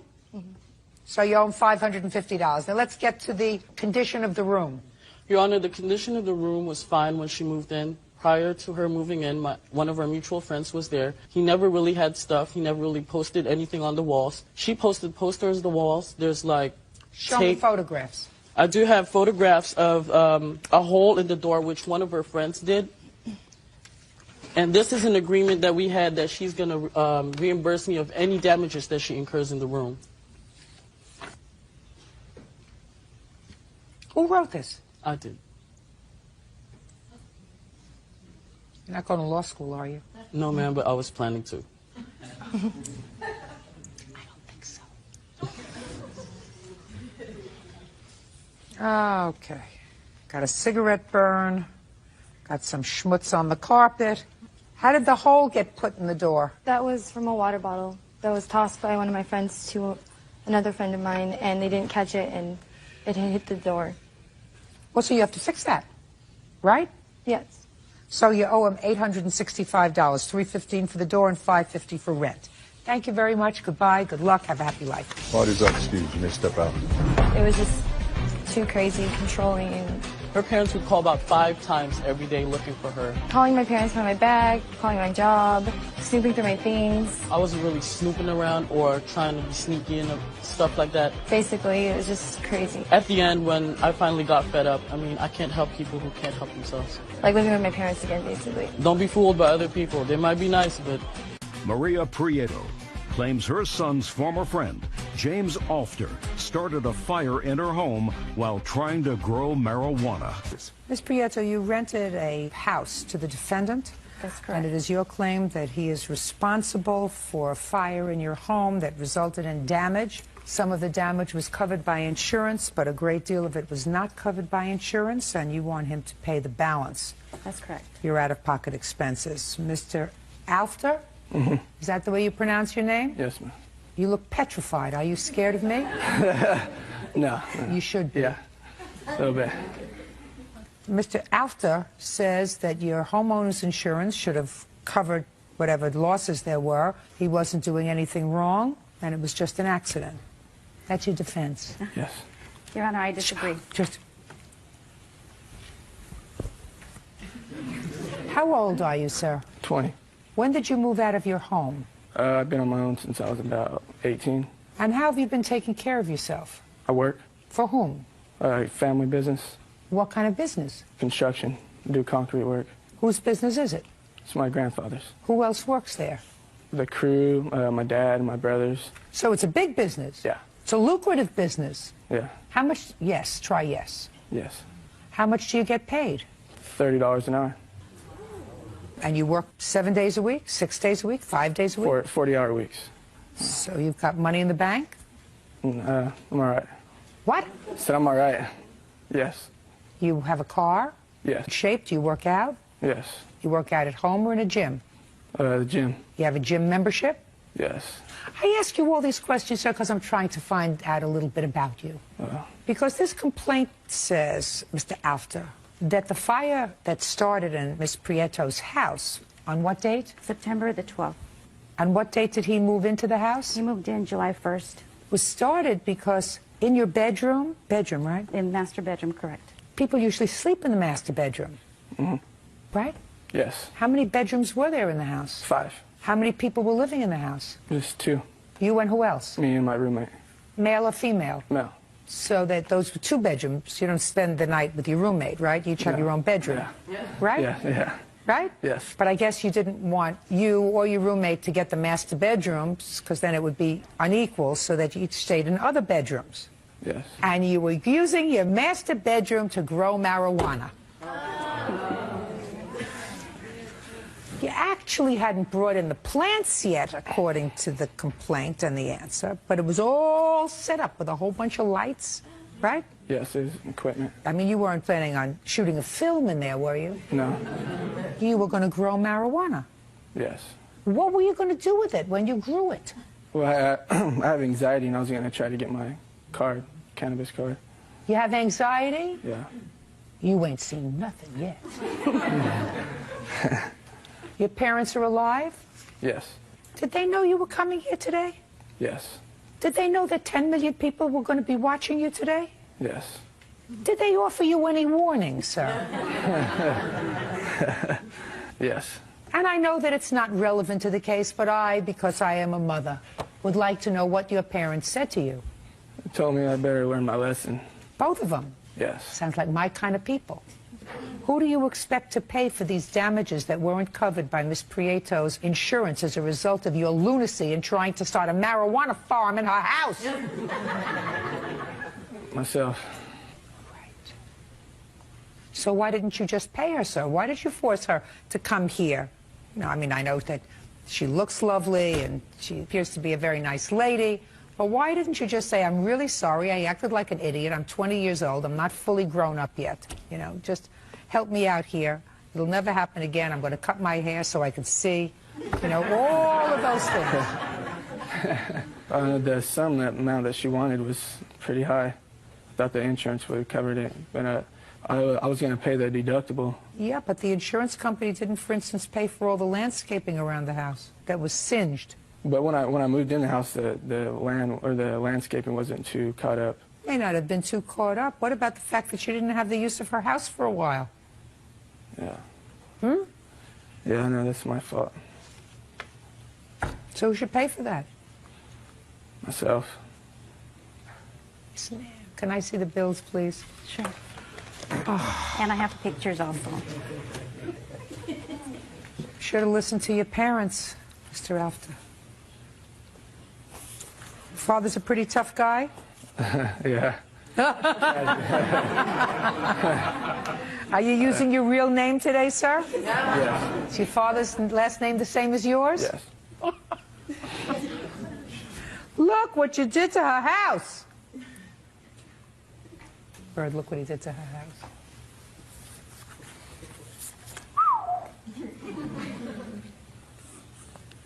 You planned on smoking an awful lot of weed, sir,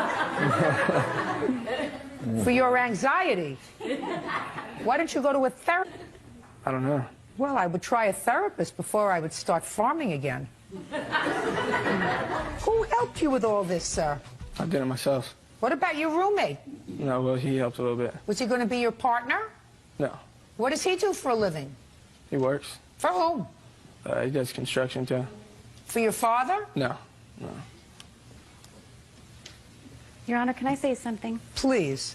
Okay, as far as all that equipment he purchased, and it was worth over supposedly $6,000, and he didn't have money to pay the rent. So he had money to go out there and buy all that, plus, you know, start his little lab thing. But on the other hand, he's making $30 an hour, and he could have just stepped up to the plate and said, I'm going to pay you. Even payments. I said, can you make payments? And he's like, yeah, I will. Never followed through. He's very anxious because he's not smart. And unless he gets smarter, he's going to remain anxious. Mm-hmm. Do you understand? Mm-hmm. Say sorry. Sorry. Not to me. Yeah, I'm sorry. Judgment for the plaintiff in the amount of $5,000, that's all. All parties in the matter of Murray versus Easton, step forward, please. 23-year-old Lisa Murray is suing her ex-boyfriend, 21-year-old Ish Easton, for the cost of a plane ticket to New Jersey. Ish claims Lisa is being vindictive. Miss Murray, Mr. Easton and you dated briefly, according to your complaint, and you believe he owes you for an airline ticket that you purchased for him in order that the two of you go home to meet the parents. And then you broke up for the trip. Mr. Easton says that the going home to meet the parents was strictly your idea. He never asked you to buy the ticket. You bought it on your own, so you pay for it, right? Yes, ma'am. Okay. When did you meet him? February 2006. We were working together. And when did you start dating? We started dating in the beginning of June 2006. And when did you want to go and introduce him to your family? Through the month of June, or in the beginning of July 2006, our relationship became serious. No. You're talking so fast I can hardly understand you. I asked you a simple question. When did you want to take him home to meet your parents? July 2006. After 4 weeks? Why? Well, I had missed my family very much, and he also said that he would like to go. He was excited about going to see New York City and seeing New Jersey. If he was so excited, why didn't he buy his own ticket? He currently did not have the money at the time, nor did he have a credit card. What was the arrangement that you made with him? That when we came back from our trip, that he would be reimbursing me. And when did you break up? September 7th, 2006. And when were you supposed to go to New York? September 9th, 2006. I'll hear you. After she had initially brought the idea to go visit her parents, I told her then, I was like, well, I don't have money. No, look at me, look at me. Oh, I told her then, I don't have money to pay you back for any kind of ticket before we even discussed repaying anything. Why would you say that to her? I thought you met at work. This is after we started dating, man. No, listen to me. You're not listening. You don't have your listening ears on. You said, I don't have any money. And she just told me that you met at work in February of 2006. What kind of work were you doing? I, at the time, was working at Home Depot, man. And in July, where were you working? I worked for a structural engineering firm. And in August? Still work there, man. Okay, so you were working. You were employed. Yes. Do you have children? No. Before dating Miss Murray, I was in a previous relationship. Separating from that relationship, I had to move back home. But upon moving back home, my parents were like, well, you got to help pay bills and stuff like that. So I pay half of everything. So? Leaving pretty much nothing. Well, that's not true. You have money to eat out, right? On occasion, man. And that was money that I was like, Mom, you know, can I borrow $50 to go out? Or Mr. Easton, when you discussed with Miss Murray going to New York, I don't believe that you said to her, I don't have the money to pay you now, and I'll never have the money to pay you back. Because I don't think that under those circumstances she would have continued to see you, because that would have sounded like something a bum would say. I don't have money now, maybe. I'll never have money to pay you back. I wouldn't have taken you to meet my parents. I would have been humiliated to take you. You're a bum. If you say, I'll never have any money to buy an airline ticket for $295. So I don't believe that you said that to her. I believe that you probably said to her, I don't have money to pay for it now. That I believe. Now, when did she buy the ticket? She called me and was like, I bought tickets to go to New Jersey. No, you had already discussed it. So don't say it came as a surprise to you. It didn't come as a surprise. I don't know the exact date of her When did you buying purchase the tickets? July 25th, I purchased the tickets. I have phone calls. Shh. And she told you that she purchased them in July? Yes, ma'am.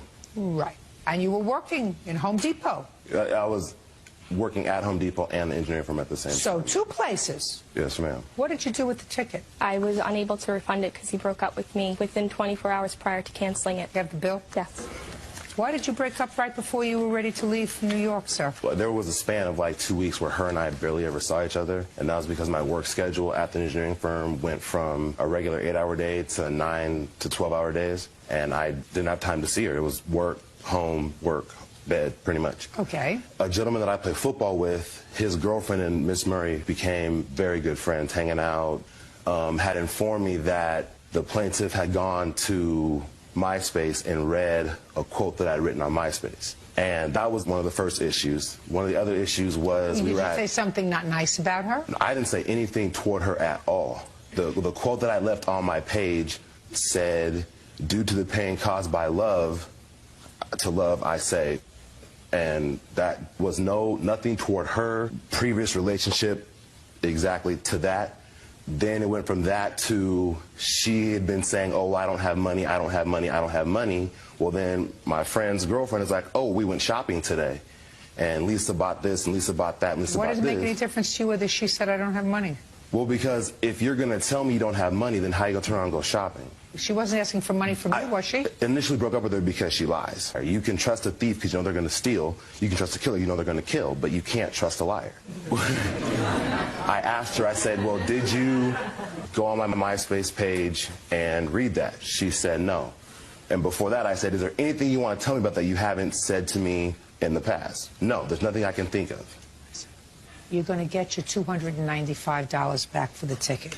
Before you leave, you get down on the floor, on all fours, kiss the ground, and say, God, thank you for terminating this relationship, because this guy is no good.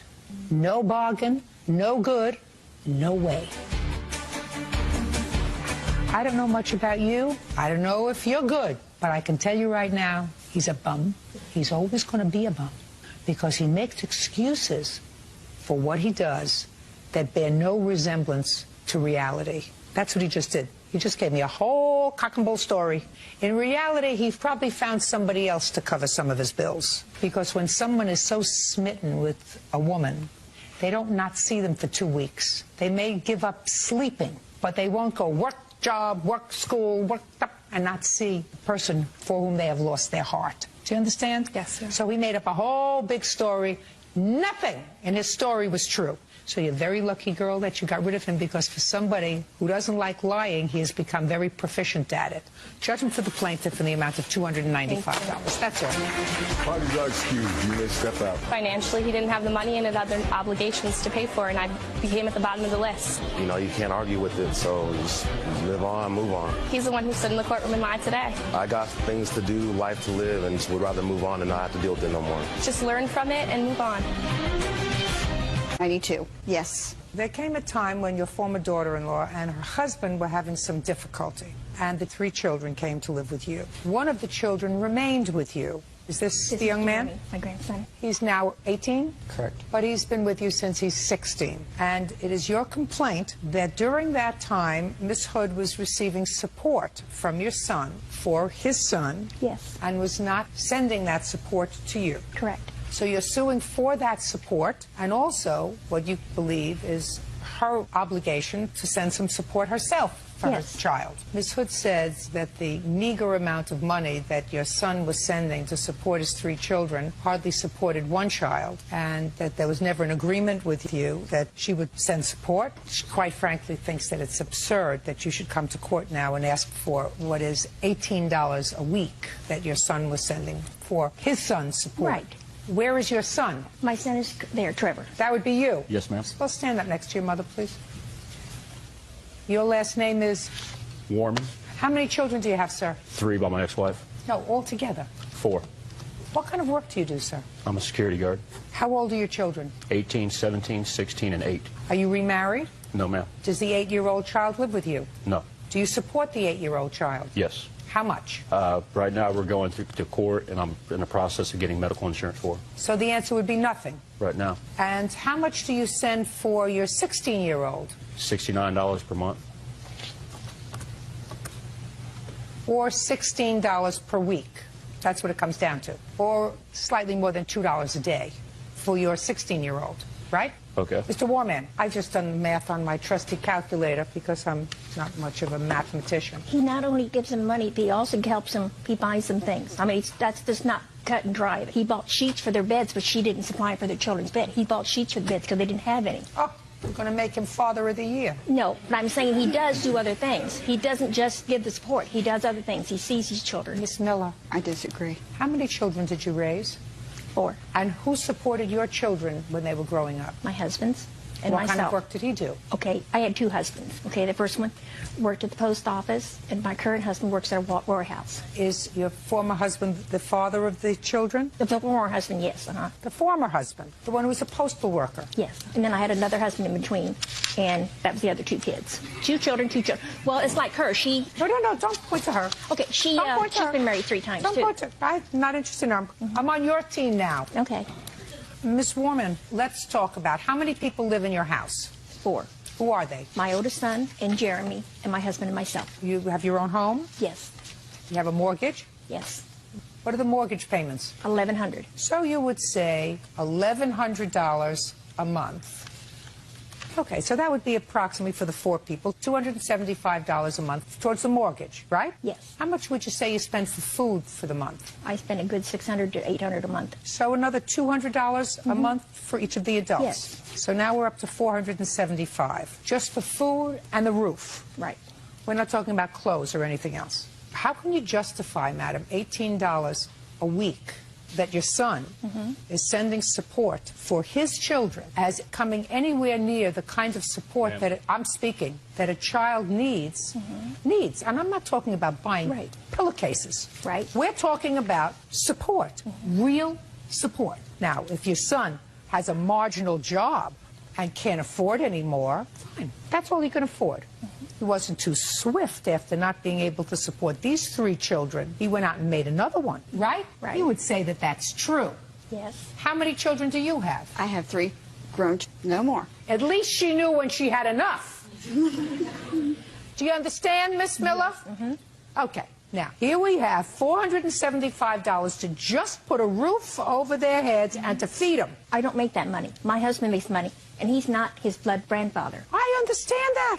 I'm talking about your son. Right, and that's what the court ordered him to pay was the $18. And I want you to understand that that is ridiculous. That could be. Ridiculous. Yes, it is. It's not enough. $43 a month. But the thing It's is... ridiculous. Right, but she doesn't have any children in her house now. She should, just a second, she should have been paying support for her child who was living with you. I'm not disagreeing with you. All I'm saying is... It's very little. All I'm saying is he's not blameless. No. And you should have, before you look towards a stranger, because she's a stranger to you, before you look to a stranger, you should have said to your son, who works a security job, get 2 jobs. Right. And every time I needed something for Jeremy or Jeremy needs something, he asks his father, and his father gives him money for this and that. He has. I'm not talking about giving his money I for know. this and that. I'm talking about helping you pay the $475 a month that you say it takes to support a child. Yes, more than that. Believe me, it's more than that. It's just the roof and the food. But your first vision should not be to her. Your first vision should be to him. That's why I go to him when we need extra things. Good. I don't go to her. Now, what you want from her is the $18 a week she was receiving while he was in your care. Why didn't you send that to her, Mrs. Hood? I was supporting my son. I picked him up. I took him places. I gave him money for things. You're supposed to do that. You're his mother. But that's not true, Your Honor. I don't want to hear from you, sir. When I hear any kind of substantial contribution to your children's support, I will listen to you. But right now, I didn't hear any of that from your mother. I heard you took them and got them things that they needed. not saying to your mother, here is the $475 a month that it takes to put a roof over his head and feed him. I'm going to give that to you, and then we'll worry about everything else. So you have to be quiet. Would you like me to sit down? No, you can stand next to your mother. Judge Judy continues in a moment. What kind of work do you do now? I will be a flight attendant. So the answer is you do not work now? Because I lost my job because of her. Is anything your fault? I want to know if anything's your fault. And later today. Now she has the title free and clear. Do you want the car or nothing? People, Judge Judy. Marianne Miller says ex-daughter-in-law Kelly Hood owes for the cost to support her son. Marianne claims Kelly is a deadbeat mom.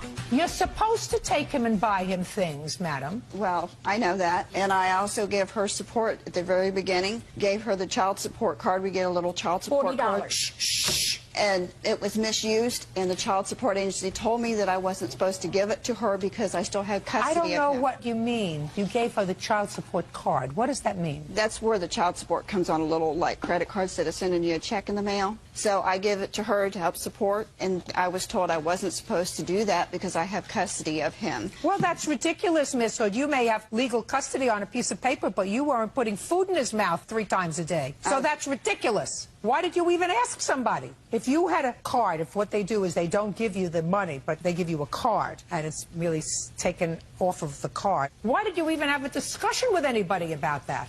His grandmother had physical custody of him. His father was sending $18 a week support. As minimal as it is, it should have been sent to his grandmother. At that time, I had 3 kids. I'm talking about 3 children. We're only talking about 1.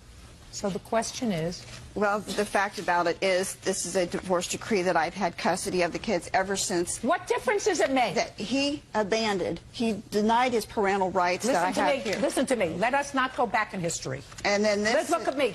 Let's not go back in history.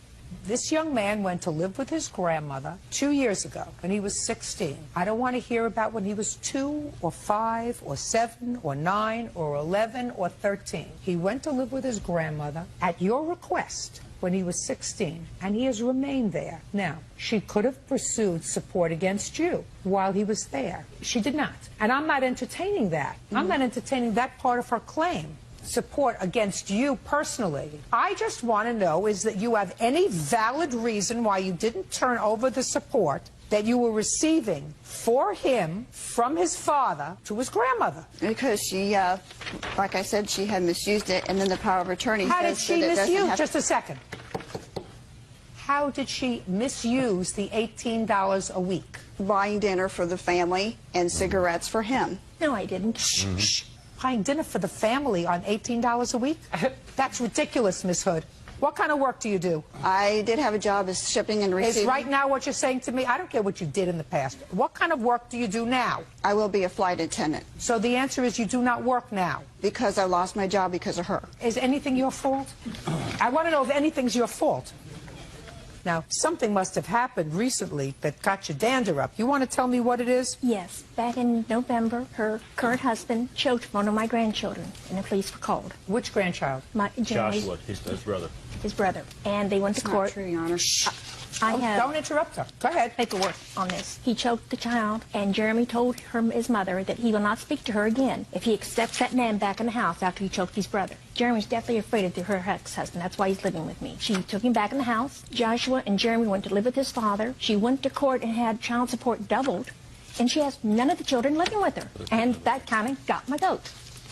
Got it. Well, we get my goat, too. Is the money still coming out of your check? Yes, ma'am, every month, every And week. the children are living with you? Yes. When did you go back to court? I'm going to court February the 23rd for custody. I've got the motions filed in court to get him in school. I got him in school this How old month. are the children? 16 and 15. Well, if the children want to live with you, that's where they're going to live. Because ma'am. at this age. Because they don't want to listen to me. Excuse me? That's because they do not want to listen to me, and they filled their heads with stuff. Listen to me. For whatever reason, a 15-year-old and a 16-year-old are going to make judgments, and the court's going to assign them a lawyer. And if the lawyer says, my clients want to live with their father, and unless somebody can establish that it would place them in a neglectful situation, that's where they're going to live.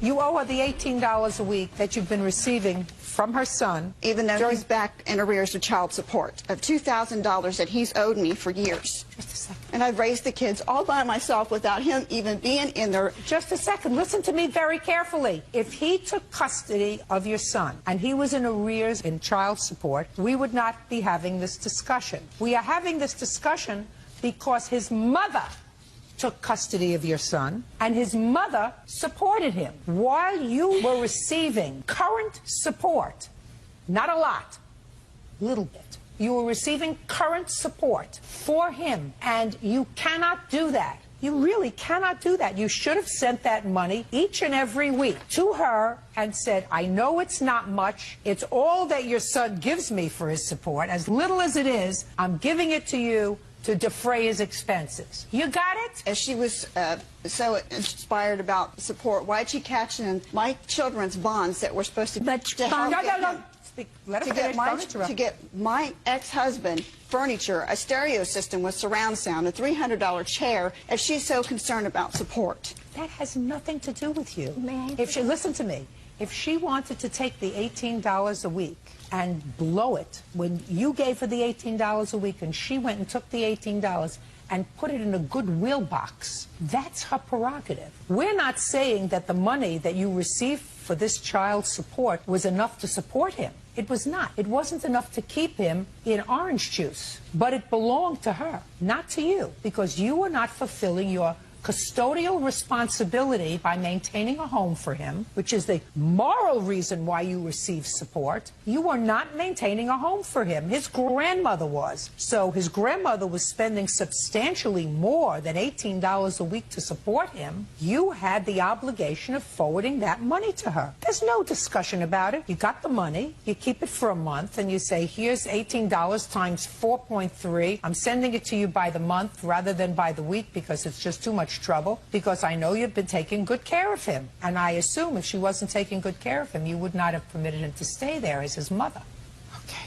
Now, Miss Miller. Yes. What she owes you for the child support is $1,028, because that's the support that you should have forwarded to her for the 2 years that this child was in her custody. That's all. Thank you. Judgment for the plaintiff. Thank you. Excused. You may step out. You know, the Trevor, the dad, you know, he's a high school dropout. He just wished he was like me. Choked my son. I mean, this guy is just so jealous of me. He's threatened this boy right here. I never laid any fingers on his kids. No, I did not. How can a grown man threaten a child and choke a 15? Daniel Seabolt says ex-girlfriend Amanda Deaton lied to him, claiming he was the father of her baby. He is suing for unpaid rent and the return of his PlayStation and computer. All right, Mr. Seabolt, you and the defendant had a relationship, according to what I read in your complaint. The defendant became pregnant. According to you, you leased an apartment in your name. Your Honor. You moved in together. She had her baby. You didn't get along. Correct. You subsequently ascertained that this baby was not yours. You took a paternity test. Right, Your Honor. And you separated. We actually separated before the paternity test. So you separated, and then you took the paternity test. Yes, Your Honor. And you told her when you moved out that you wanted her to move out too, because Right, Your Honor. you didn't want to be responsible for the rent anymore. She did not. She stayed in the apartment for several months. Is that right? Yeah, about 2 months. You want her to pay that 2 months' rent. Yes, Your Honor. And in addition, you claim that you left some property at the house. You want that property. I would like that back, yes. Ms. Deaton says she doesn't have your property. You knew that you didn't have to leave the house, that you could have stayed there with your family, that you knew that there was a possibility that this baby wasn't yours all along, so that she didn't fool you. Is that true, by the way? That is, I knew there was a small chance that the baby was not mine. How small a chance? I assume there's a very small chance, but obviously not that small. Just curious. Why did you assume that there was a chance that the child wasn't yours? Because I found out that she had cheated on me with one of my best friends. After I found that out, and then we started talking a couple months later, and we tried to patch things back up, and then we found out she was pregnant. How come you didn't have a paternity test immediately? I was just trying to forget the incident of the cheating and the separation, trying to work back towards our relationship, and any reminder that was sort of painful for me. I was just trying to get back on with our lives. How old are you, Mr. Seabolt? I am 22 years old. How old are you, Miss Deaton? 18. Shh. Please. How old is your baby? My daughter is 14 months old. Does child's father pay child support? No, he does not. Why not? At the time of conceiving my daughter, I was not dating Daniel. I was in a relationship with the father. Upon becoming pregnant, upon knowing I was pregnant, I should say, because I did not find out right away. I found out after I was 10 weeks along. Daniel and I had started dating at that time when I... Could you answer my question? I mean, I'm not interested in from the year of the flood. I just want to know how no, he does not. Father doesn't pay child support for the child. He signed his rights over to Daniel Siebold. You mean he terminated his parental rights? Yes, he did. With a lawyer? I don't believe so. It was between him and I and 2 witnesses and then notarized and sitting in his courthouse, so... It means nothing. That's good to know. Thank you. I was not of knowledge. Well, I'm telling you, unless he's been advised of his right to counsel, child has to have an attorney as well before somebody can give up their rights. He's giving up his rights to somebody else who's not the father. Ridiculous. Correct. Your child has the right to be supported by 2 parents. And before somebody can give up their parental rights, there are certain rules and regulations that have to be followed. And you can't just wake up one morning, give yourself a good scratch on the rear end and say, I think I'm going to give up my rights and my responsibility as a father. How old is this other character? 22 as well. Okay. Now, she stayed in the apartment for 2 months after you moved out. Yes, Your Honor. Where did you expect her to go? I assumed she'd either go to her parents' house, where we actually moved from, because they were kind enough to let me stay there when we found out she was pregnant. I told her upon leaving that I wanted to move back into the apartment, so I was asking her to leave, but I didn't want to put Sierra, our daughter, out. I wanted to keep a roof over her head, and I told her she could either stay there and pay rent, or I asked her kindly to move out. How long was your lease? The lease was a year lease. And how many months did you actually live there? I lived there from July to December, so that's 7 months. Did you move back into the apartment? No, I did not, Your Honor. Well, are they suing you for the entire remainder of the lease? I'm not quite sure exactly what they're suing me on. Well, why don't you let me take a look, since I don't think you understand legal documents very well. I do not have a copy of how much. I spoke with the representative, Stacy, and she told me... I'm not interested in what Stacy told you, sir. That's hearsay. Sorry, Your Honor. Mr. Siebold, you're 22 years old. What do you do for a living, sir? I work at Walgreens. I'm a photo specialist. How high of an education did you have? I graduated high school. One of the things you have to have when you come to court is evidence.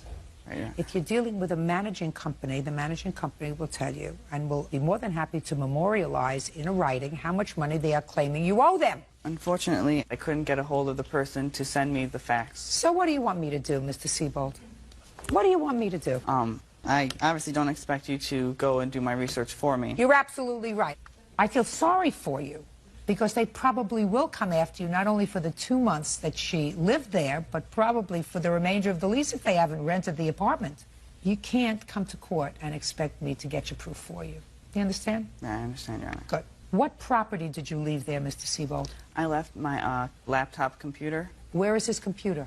That's exactly why I brought my mother. The computer is not in my possession. Upon Daniel leaving, he took just a duffel bag with some clothes. He did come back to the apartment at one time where an altercation occurred between him and I. About what? He came to the apartment with his girlfriend. Oh, that's not... Why did you do that?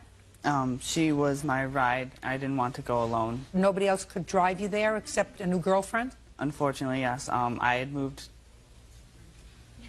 Tacky. Tacky. Right? Yeah, not That's the best choice. I discovered later on, yeah. Tacky.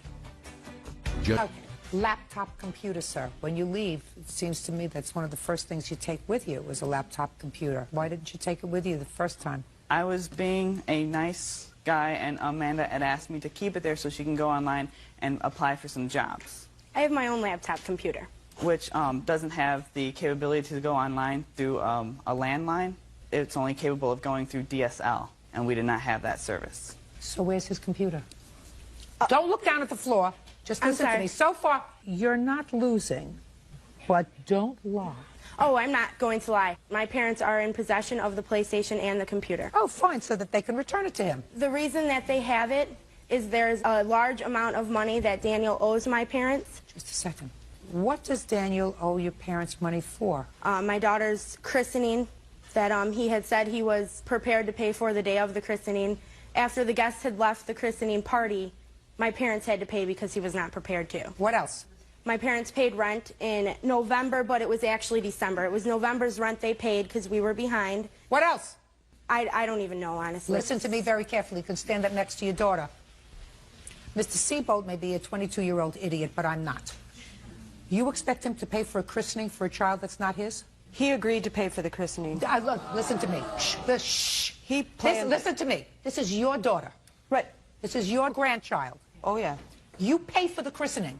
Sure. You cannot keep his computer. You cannot keep his PlayStation. You cannot keep any of his property. Do I make myself clear? Sure. Good. Your daughter lived in an apartment, and if you helped out with rent for a month,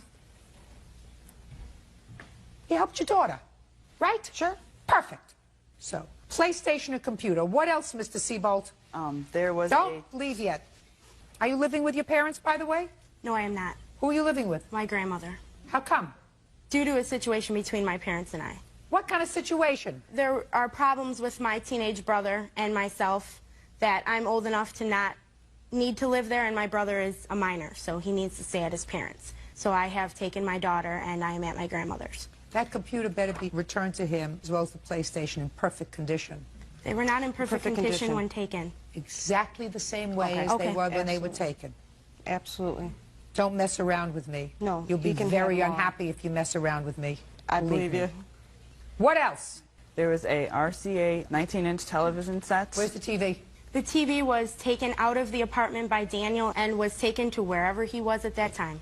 That is true. I was debating on whether or not I should try to put this in the case.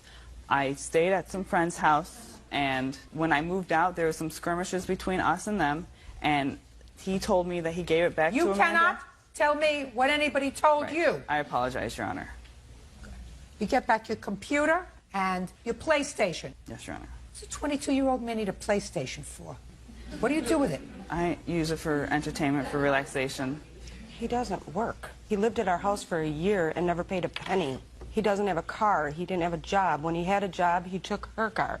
So? So we supported him. That's why he had a lot of time to play PlayStation. How old are you? 40.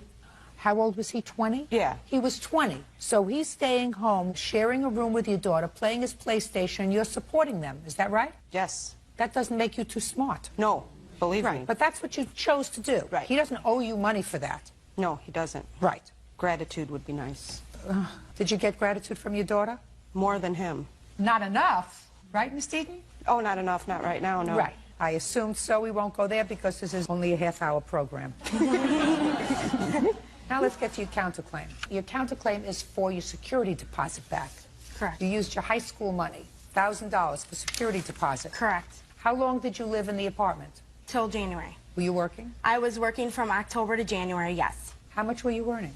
Not a lot. I was very part-time. Okay, Daniel you were was very working, part-time. So who was paying the rent?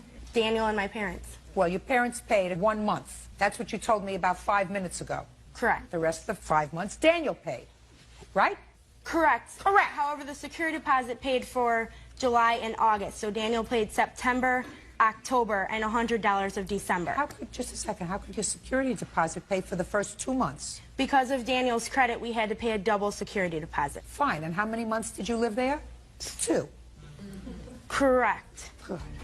Daniel Seabolt says ex-girlfriend Amanda Deaton lied to him, claiming he was the father of her baby. He is suing for unpaid rent and the return of his PlayStation and computer. Okay, Miss Deaton, you lived there for a couple of months after he moved out. You had a choice. You could have moved back to your parents. You're a teenager with a baby. You chose to stay there. You ate up your security deposit. You don't get it back. You do get back your PlayStation, your computer. 5 days, 9 a.m. Be there or be square. Thank you. Parties are excused. You may step out.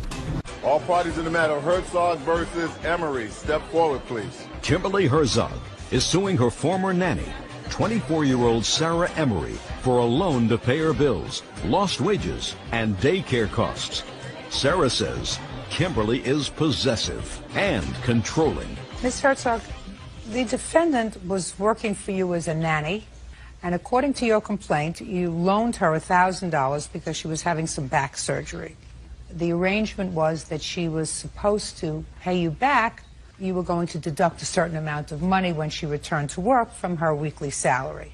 So far, am I correct? Yes. And she had the surgery, and then, according to you, she left your employment. You want your money back. Correct.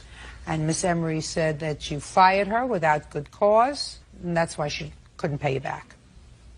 When did she come to work for you? She started working for me January of 2004. How many children do you have? I have 2. When was the surgery? January of 2005. So for the year that she worked for you, from January 2004 till January 2005, was her work satisfactory? Yes, until the very end, which actually led to the dismissal. I had spoken to her on multiple occasions. About what? About making my child sit on a couch for 3 hours while my other child was sleeping. That's not true. When did she borrow the money from you? She borrowed the money on January 14th. So she borrowed the money after you had conversations with her about her performance, her Yes. work performance. Was she scheduled to be out of work for any period of time? Yes, she took 2 weeks off. And there is no issue as to whether Ms. Herzog loaned you the money? Correct. Well, now I'll hear your defense. Okay. In January, I gave my 2 weeks after I came back to work on Monday. Tuesday night, I called her and I told her I was going to stay with my sister, and she got angry at me and told me that I had to stay at her house. Well, was it your usual routine to stay at her, to sleep at her house? Or you Yes, I was a live-in nanny, so I stayed at her house. So why were you going to stay at your sister's house? It was, she expected me to hang out with her and spend time with her at night when I was off duty. And I didn't think that I should have to stay at her house when I was paying her rent or spend time with her family if I didn't want to. So what did you do? We got in a big argument, and I told her that if I wanted to stay with my sister, that I could. And she got angry at me and then started accusing me of things with the boys, of not caring for them the way I should, and that I loved my nephew more, and all this stuff that wasn't true. And we ended up getting a fight, and on Wednesday I couldn't handle anymore, and so when she was at work, I moved out. When you moved out on Wednesday, how did you intend to repay the $1,000? I was going to make payments I gave her 2 weeks notice, and I was going to be able to get a job within that 2 weeks and pay her back. But 2 days later, she fired me. I tried to get unemployment, and she's fighting me on that. She's trying to do anything she can to ruin my life. How are you supporting yourself? Right now, I finally started to get unemployment from the state. Go ahead. Let me hear what happened between Wednesday and Friday. On Wednesday, I come home, and everything was moved out of the house. And she quit? And she quit. And she had my kids the whole day that she had done this. Fine. She quit. Yes, Did she work for you on Thursday and Friday? Yes. I didn't have anything else I could do at that point. Okay. What did you say to her on Thursday and Friday? I told her that I didn't understand why she would do something like she had done, move out of our home like that, quit. We had done everything to help her. It really hurt. It hurt to help someone so much and not... Did you fire her on Friday? I did not fire her. I rendered her services at that point. What I couldn't happened? trust her in my home. So you fired her? You let her go? Tell me what you did. I just came home and I gave her money that she had worked and let her know that at that point on I did not want her watching my children. Well, I would probably do the same thing. Somebody moved out of my house after almost a year working for me without notifying me, moved stuff out during the course of the day when you're supposed to be watching her children. I would probably terminate your services too. In any event, you should have let her quit. She wouldn't have collected unemployment. I'm fighting it. Well, she didn't appear to be a peer hearing last week, so... The truth of the matter is, she quit on Wednesday, and she owes you the money. You took $60 out of... Yes, I did. The first paycheck, the last paycheck you gave her, so she owes you $940. Judgment for the plaintiff in the amount of $940. That's all. We let her into our home, let her borrow money, and then she just quit. She begged me to stay with her. She told me to lie to unemployment. She's not telling the truth, and actually that is another court appearance that she did not even appear to last week. I worked my butt off for her. I took care of her kids. I loved them, and in return I got fired and treated like this. I just don't think that she wanted to pay us back or be held accountable for what she did.